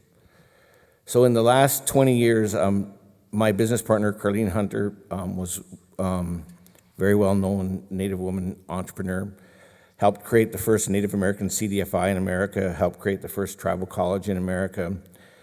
And now we've partnered through the Thunder Valley Community Development Corporation, which is building the first community regenerative planned community that a group of young natives are letting. We're part of their food sovereignty coalition to try to do this. So we don't view ourselves at all separated from, we view ourselves just as an outgrowth or in partnership with our local groups. There is, in our state, because of historical racism, there are, new avenues getting created between the Tonka brand and the off-reservation natives who are trying to do alternative economy stuff. But that's new, and that's one of the good things. One of the goals of the brand was to break the isolation of the reservation. And just the fact that I'm here presenting is an example, and the fact that the product's in 10,000 stores and 75,000 people are interacting with us through the web each month is progress. It's a little hard for me to relate to the local economy initiative in Phoenix since I know so little about it. Thank you. Well, I think I would say that I think that the soil piece is really an integral part of all the local food system work, and in fact, a lot of the work around the viability, particularly of rural communities. One thing that I think is so cool about it is that if we understand the way soil works, we can really create our own fertility. We can create nutritious food. We can stop buying so many inputs that come from large corporations and that come from oil companies. So it's really a way of building true wealth that will stay in our communities in the same way dollars circulate in the local economy. Soil wealth should benefit the communities where the people work to create it. And the only way we're going to create it and really turn this thing around is by having more farmers. So anything the local food movement can do to increase the financial viability of local farming communities is going to benefit the soil dramatically, and hopefully vice versa. Better soil will benefit communities in so many different ways. I haven't even gotten to world peace yet, which is one of the benefits of great soil health. So, but there are lots of benefits, and it should be a mutual relationship, I think. That is a excellent mind-reading segue into my next question, which was, the context for the question is that I often think about the connection between people and land. That at least the stories in my family from the folks that were farmers, farming for them wasn't just farming.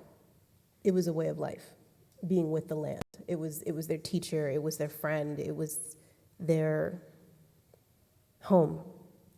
And so I would love to hear you both talk about beyond economic development, kind of restoring our spirits and restoring our soul as people, the people to land connection. Well, to me, the people to land connection is about love, like Michelle talked about. I think that most people who steward land really care about that land in a very, very deep way and really want to do the very best thing that they can for that land. A lot of people get stuck doing things that they know are not good for the land in our economic system and in our farm system, the Farm Bill, and a lot of the things that happen in the United States. But I think most people who work on the land understand what's going on and very much want to try and do something different, and they do really love the land and think of themselves as having a responsibility to that land.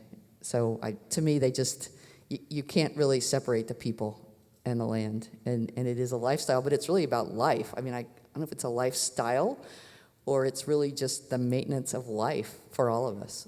So. The Lakota people consider the Buffalo Nation to be their sister nation. So there's a cultural, spiritual connection to being being around Buffalo. And when you're around Buffalo, really quickly you understand that it is a societal animal with family structures just like ours. And you know, they all have different roles in their herd. And young people learn from that. And there's a guy who did we had this effort to complete the genocide of Native people, and in that effort we tried to destroy the buffalo. And there's a guy who wrote his thesis on the return of the buffalo and the return of Indian people. And since the 40s, as the population of people who are now publicly proclaiming they're Native American and the amount of buffalo back on the grass, remember, one fact I skipped over is, think about this, when I told you there were 40 million buffalo in 1840, in 1910 there was 800 that we could find. There were 800. And now we have about 500,000 of them. Most of them are on tribal herds or private ranches, and a small percentage are in national parks, about 20%. But returning the buffalo is also part of returning the cultural, spiritual health of the people. They're not separated. Thank you. When I think about that question, what occurs to me is, when I was doing my work in the environmental field, there are many environmentalists that don't have a relationship with land, not a personal relationship with land. And it makes me wonder if we would be so quick to destroy a mountain, or if we had relationships with beings that aren't alive in the way that we understand them, like oil. These things had a life force. Oil is just old bones. There's a way that having relationship and having connection with everything around us will actually make us think twice when it comes to how to build healthy local economies. And this conversation is something that's very dear to me when it comes to reestablishing our relationship with relationship itself. Final question. Looking toward the future. Mark, you had a pretty clear goal there. Was it 10 million? 10 million buffalo? 1 million acres. 1 million buffalo. We're at about 160,000 right now. Okay, so 1 million buffalo. And Sallie, I'd be curious to hear about your ideal goal, but this is going to be your final comments, so I would love for you both to weave in. Mark, I'd love to hear from you any more that you have about the vision. And I'd also love to hear about moving beyond fear. You mentioned moving beyond fear. Yeah. You talked about that in the beginning. And I'm curious about how you would recommend we do that in a society that is so obsessed with catastrophe and crisis and urgency. So that's one thing I'm curious about. And for you, Sallie, I'd love to hear both about your vision and also what you think would be possible if the general public actually understood soil science and could apply it.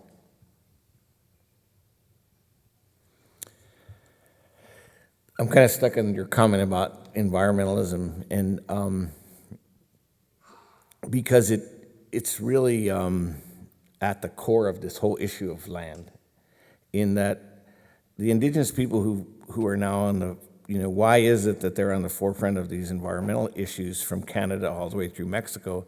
It's because a high percentage of the unexploited natural resources are on their land. And it's because they're not having a policy argument. They're having a value statement. This idea that we sort of use in almost slogans now about every decision we make, we should evaluate how it affects 7 generations into the future.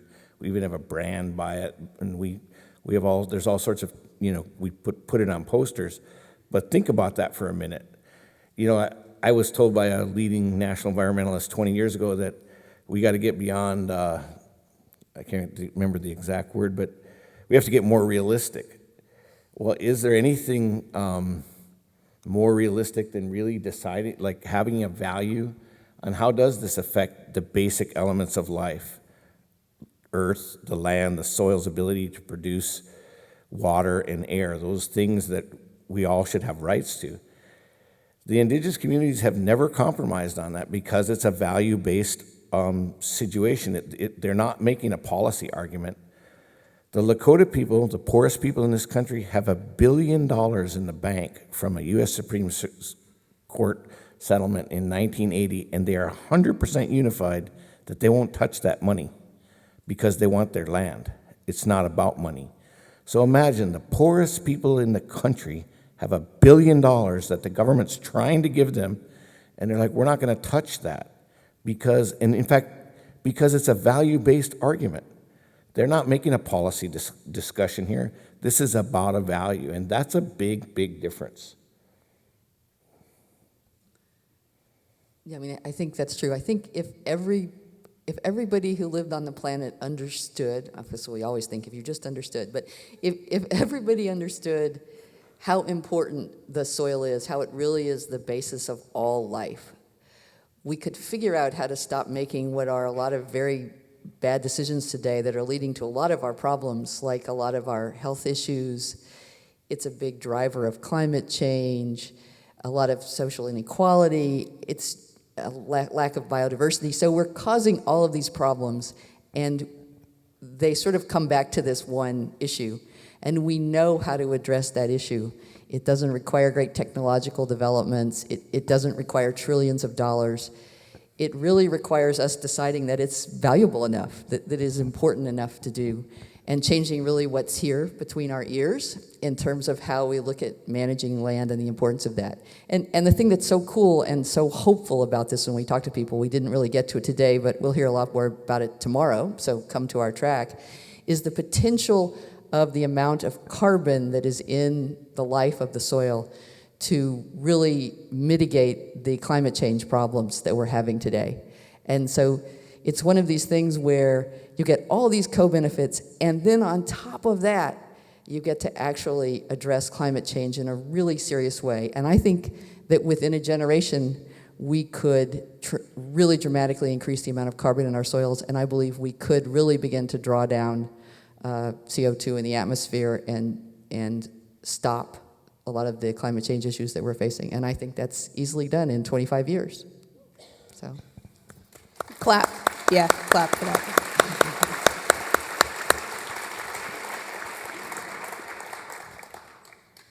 What Sallie is talking about is just fact, just straight fact. There's research done on it, what the drawdown potential is of all this unmanaged land we got just sitting, letting the carbon escape. Check. And one of the things that when I first started doing environmental justice, I was reading something, and I feel like I wish I knew which tribe it was. But there was an environmental justice issue on a reservation, and that tribe said that these fish that are contaminated in this river are our family, and we're not going to leave them. And I think it was the first time, I remember, I mean, this was like 10 years ago, and I remember reading the passage in the book. I remember getting chills and having a hot flash, because it was like, oh, you can't just disown something. This whole like, just stop eating the fish, right? And we had this whole discussion, and I was like, there's something deeper in here about how you don't cut off a part of your body if it's sick. How you don't disown an entire group of people because you think they're sick, especially when you were the cause of it. If we operate in a systems point of view, in a holistic way, we heal what's broken. We don't cut it off and throw it away. So to wrap up this gorgeous conversation, I'm going to invite up Joel Salatin. He is a third-generation Beyond Organic farmer and author whose family owns and operates Polyface Farm in Virginia's Shenandoah Valley. The farm produces salad bar beef, pigurator pork, no lie, look it up in his bio, it's great, pastured poultry, and forage-based rabbits. Now, the fun fact about Joel is that I saw him speak, I think, when I was a first-time food advocate. And I was looking forward to a really boring presentation. I was like, if farmers are they're great, but they're not really like public speakers, you know? And I was like crying laughing the entire time. Just utterly tickled and amused and inspired and delighted, as Michelle would say. Joel Salatin delighted me and continues to delight me. And the fun fact about him is that on his farm, he has 4 generations of his family living there. And we had this wonderful conversation before this session about how the arguments that he loves to negotiate and mediate are which of the grandkids is going to get to spend time with the grandparents today. That's how he lives. Joel.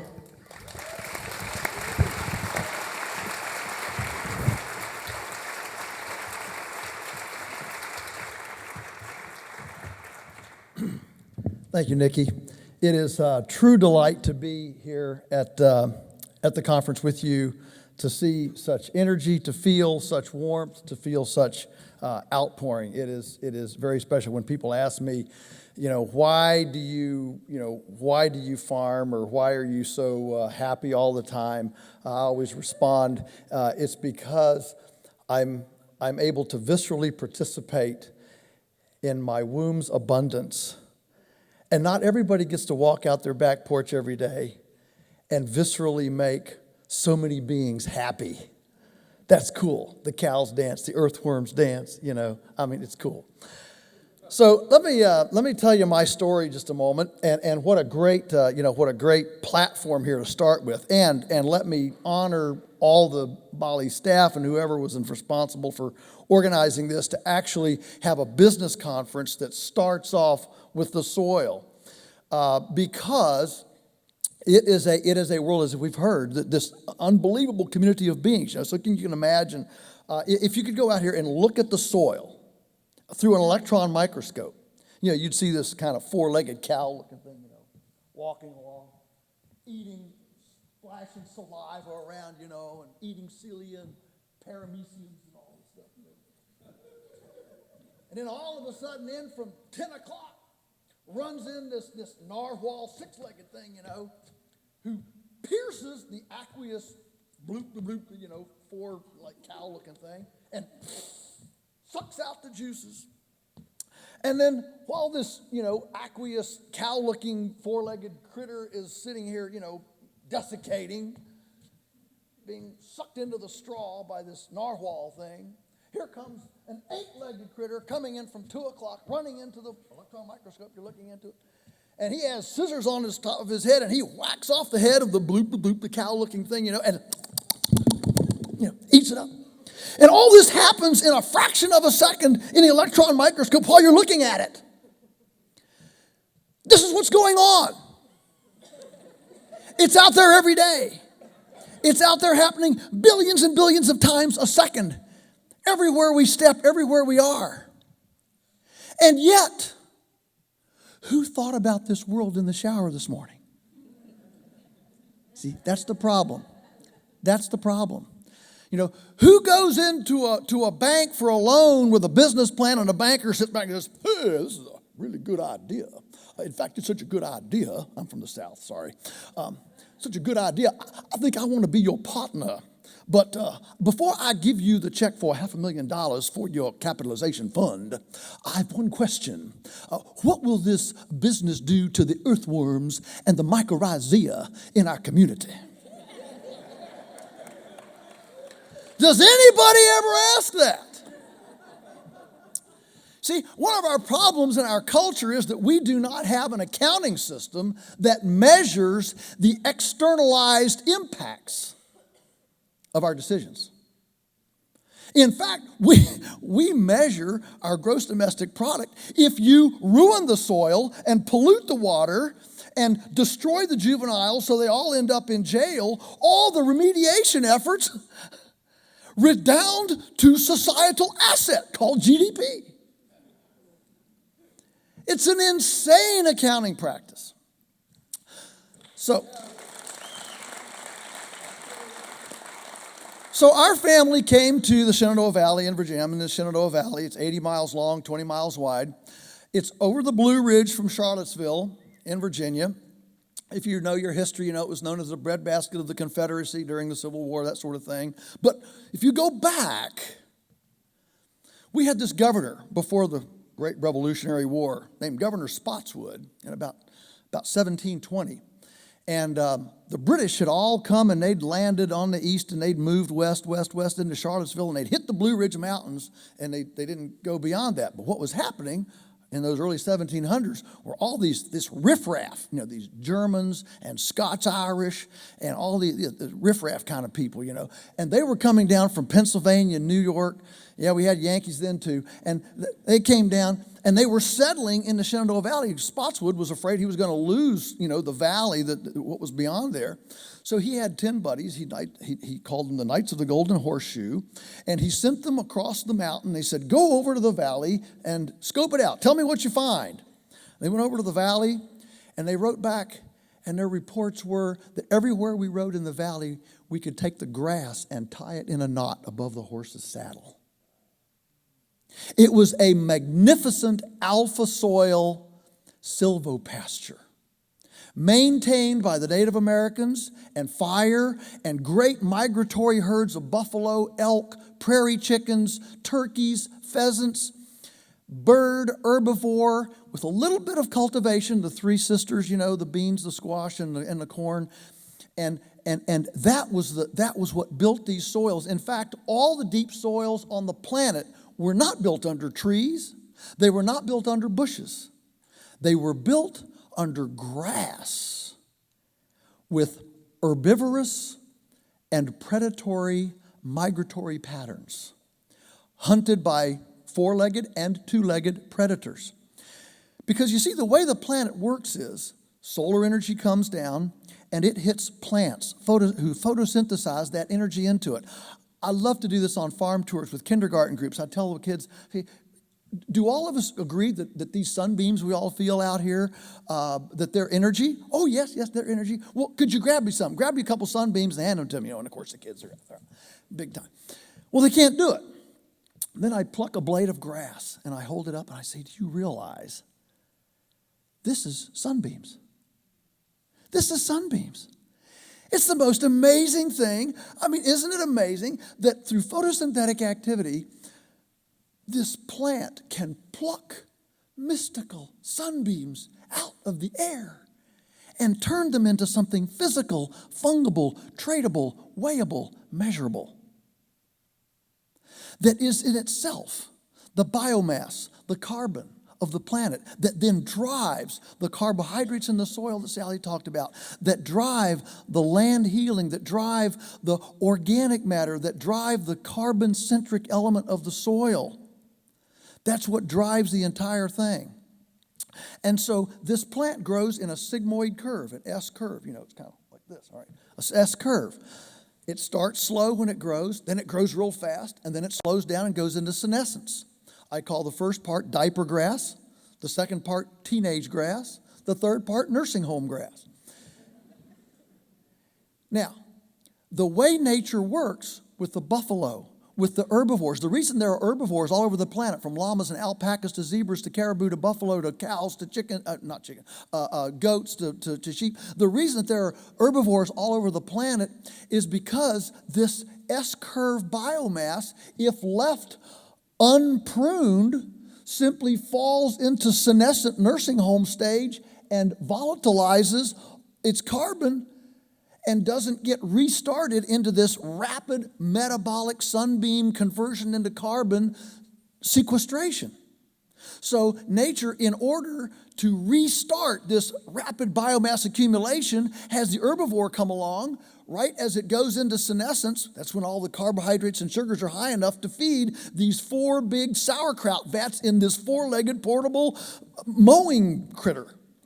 The herbivore is a great big portable sauerkraut vat that takes in this biomass, ferments it inside, and turns it into meat and milk and bone and hide and all sorts of things. For the Native Americans, the buffalo was a walking supermarket. It was their shelter, their instruments, their tools, their food, everything. So that's how nature works. And it's fundamentally carbon-centric. All right. So what happened was, when the Europeans came into the Shenandoah Valley, they saw this beautiful tall grass and this beautiful alpha soil, and they brought with them a grain-based, annual-based economy. They didn't take time to ask the natives, how have you built this for millennia? They simply translocated their holy grail of grain, and in the day, grain was extremely expensive. This is the first time in human history grain has been cheap. But back then, grain was very expensive. It's always been the holy grail. Why? Because tillage is very difficult to maintain, very difficult to do, and very difficult to keep grain away from rats and vermin in a day before storage containers, sheet metal, mesh steel, and those kinds of things. And so grain was always expensive, very expensive. I mean, in the Bible, it talks about a harlot being sold for an ephah of barley. It's not because harlots were cheap. And so grain has been very precious. The food of the commoner has always been herbivore-based. It's always been animal-based. It's always been either seafood or animal-based, especially herbivore, because that is what is nutrient-dense, that doesn't require refrigeration, that actually moves in real time, that a family can move and doesn't have to carry a bunch of lentils and grain in a pot.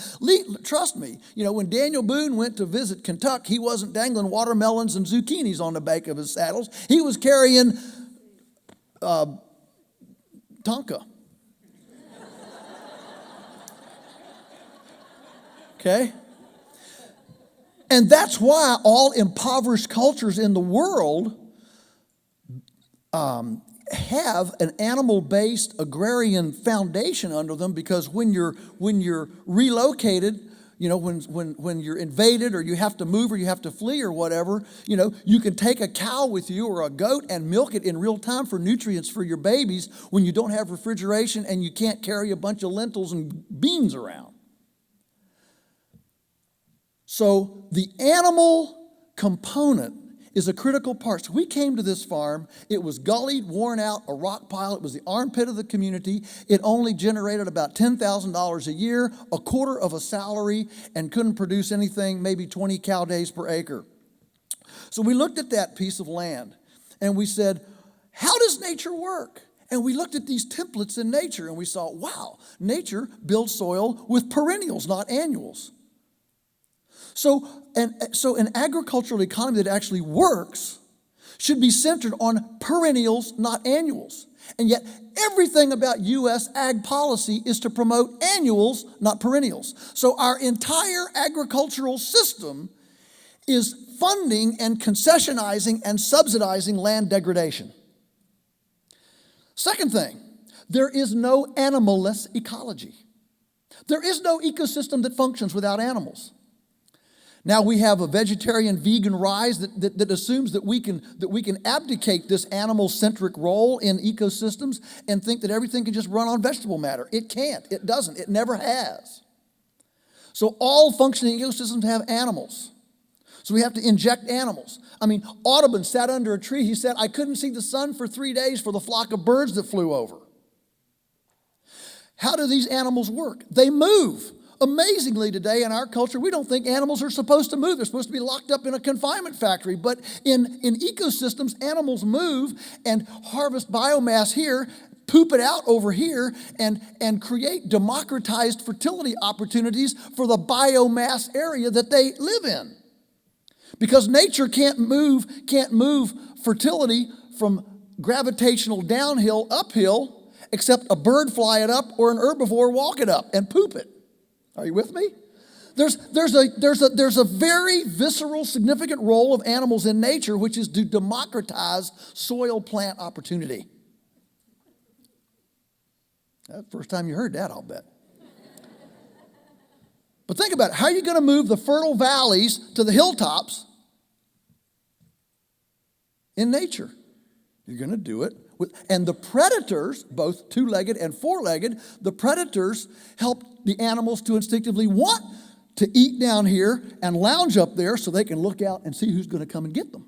So the predator, the beautiful predator-prey choreography that sounds violent to us is actually the nurturing caress of the womb holding democratized fertility in place. So we saw, all right, we got to have animals. So we move how these animals move. They move around. So we use high-tech electric fencing to be able to biomimic the great migratory patterns of herbivores throughout nature. So every day, the herd gets moved to a new paddock. Every day at 4 o'clock, we move the herd, 500, 600, 800 strong. We move them to the next paddock. We call this mob stocking, herbivorous solar conversion, lignified carbon sequestration, fertilization.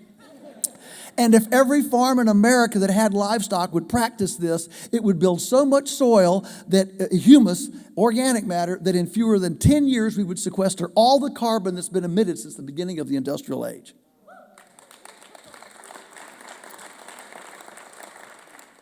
Well, the next thing we said, well, how do we build soil is built with carbon? Not with 10-10-10 chemical fertilizer, with carbon. So we got a wood chipper and we began composting. But we don't compost with big machinery. We add corn in there. The corn ferments in the bedding pack. We put the pigs in. You know, if all pigs, you look at their forehead, it says, we'll work for corn. We put the pigs in. The pigs seek the fermented corn and aerate it, pig aerate, oxygenate the whole pile. And so the animals do the work. Suddenly you're hiring, your animals are not now just bacon and eggs and T-bones. They are actually co-laborers and fellow ministers in this great land healing project. And that fundamentally changes the spiritual and emotional relationship we have with our team and our players. And the pigs don't need their oil changed. They don't need spare parts.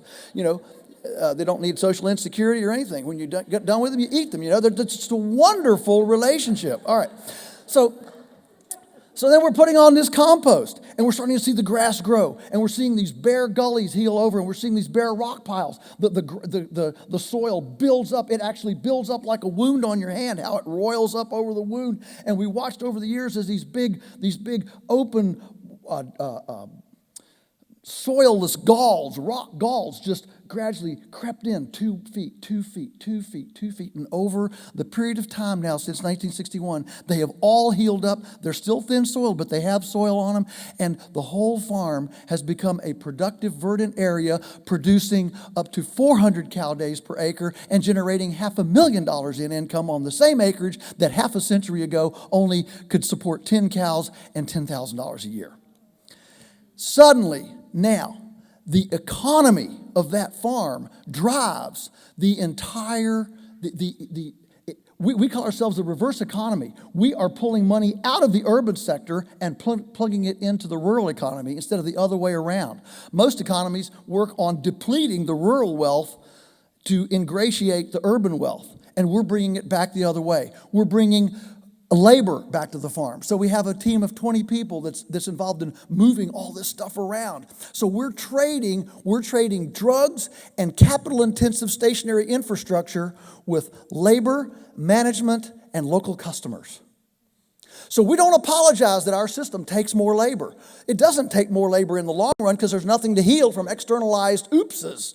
What it does is it provides real-time labor for real sacred ministry in a real place, anchored to a real umbilical in a visceral connectedness. That's what it does. And that enables both our team and our customers to participate in ecological healing. So on our little baggies, our motto is healing the land one bite at a time, because ultimately our position is that we need to be environmentalists by participation, not by abandonment. I get the guilt complex. The story of history of civilization is too often the story of abuse, conquistador mentality, rape, and pillage. I get that. I understand it. But the answer is not to extricate humans from the landscape. It is to take our big brain and mechanical ability and intellectually and mechanically view our landscape and use our hands as a masseuse, not a rapist. It is to use our intellectual and mechanical ability for help, for healing, and not for hurt. And what we've been able to see is a magnificent response. We have this mentality in our country that nature is this reluctant partner that we have to force and rest and move, and I'm going to get you in a head choke and make you grow. Our view is that nature is a benevolent lover that responds to our caress. And this is not a place of scarcity. It is a place of unimaginable abundance. If we will learn to respect and honor and come to nature with the kind of humility, respect, and sacredness that nature asks us to come to. So just imagine, in your wildest imagination, just imagine if all of the petroleum chemical fertilizer used in Virginia were instead rechanneled into a carbon-centric composting, carbon-centric soil building program. Think of the job creation. Think of the wars we wouldn't have to fight to keep oil cheap. Think of the petroleum that could stay in the ground. Think of the hydration that would happen and the floods that would not happen because now the soil, 1 pound of organic matter holds 4 pounds of water. The best way to hydrate the landscape, and we are in a place that needs landscape hydration, let me tell you, is to increase organic matter. On our farm in 50 years, we have gone from 1% organic matter average to 8% organic matter. All you have to do nationwide is go from 1% to 2%, and we would mitigate all the carbon that's been emitted since the beginning of the industrial age. This is not difficult, folks. The tragedy of our time is not that we're lazy and not that we're ignorant. The tragedy is that we're busy about the wrong things. So we've learned how to grow corn with GMO technology and GPS technology with driverless tractors from manipulated computer banks 1,000 miles away in a fifth floor office building in a city. But nobody's asking, why should we grow that corn? We've become, as Stan Parsons, author and founder of the Ranching for Profit School, says, we've become extremely good at hitting the bullseye of the wrong target. Trust me, if all of the money and time and energy that's gone into Los Alamos had gone into permaculture, high pond building, water mitigation, and carbon centricity agriculture, today, this area would be an Eden. And it would be flood-proof and drought-proof. And we could have led the world into a redemptive landscape capacity. And I would suggest that that is a goal and a vision, starting with soil and the life and the biology, our relatives, our cousins in the soil that have their cousins inside of us and around us. You know, we're only 15% human. We're 85% unhuman. Every one of our cells has 3 bacteria hooked up to it. I mean, we're really inhuman. We're really pretty insignificant in that big picture of things. But we are the most significant hurter or healer the way we extend our hands. God help us to extend them as a friend, not as a foe. Now may all of your carrots grow long and straight. May your radishes be large and not pithy. May tomato blossom end rot affect your Monsanto neighbor's tomatoes and not yours. May the coyotes be struck blind at your pastured poultry. May all of your culinary experiments be delectably palatable. May the rain come gently on your fields, the wind be always at your back. Your children rise and call you blessed, and may we all make our nest a more magnificent place than we inherited. Thank you so much for letting me visit with you.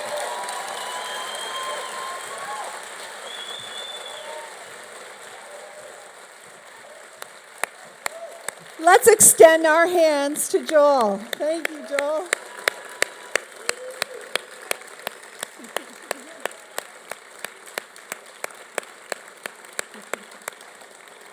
Well, people, we're just getting started. I don't know about you, but I feel incredibly hopeful and armed with new information and tools that I know we can take action on. So I want to once again thank Nikki Silvestri, Sallie Calhoun, Mark Tilsen, and Joel Salatin for that amazing first session. Soil is life. And Joel is going to be doing a book signing right in the lobby here right after we finish. So if you're interested in speaking to him more and checking out some of his books, please do so. A couple of quick announcements. If you are new to localism and want to know more, tomorrow morning Kimber's going to be hosting a Localist 101 session at breakfast, so please plan to join her. I've been told that there are a few spots left on the post-conference tours that are happening on Saturday, so check that out in your program book. And in fact, your program book really is your Bible or Quran or however you want to see it. But it is your tool. It has all the information you're going to need for the conference. So please do check that frequently. But if you want to join the tour, you can sign up at registration. And we're going to take a break now here for about an hour, and there are some drinks and some nibblies outside, and then we're going to be back here at 6:30 for the Phoenix Sparks, and after that, dinner will be available. So thank you all for a great start, and here we go.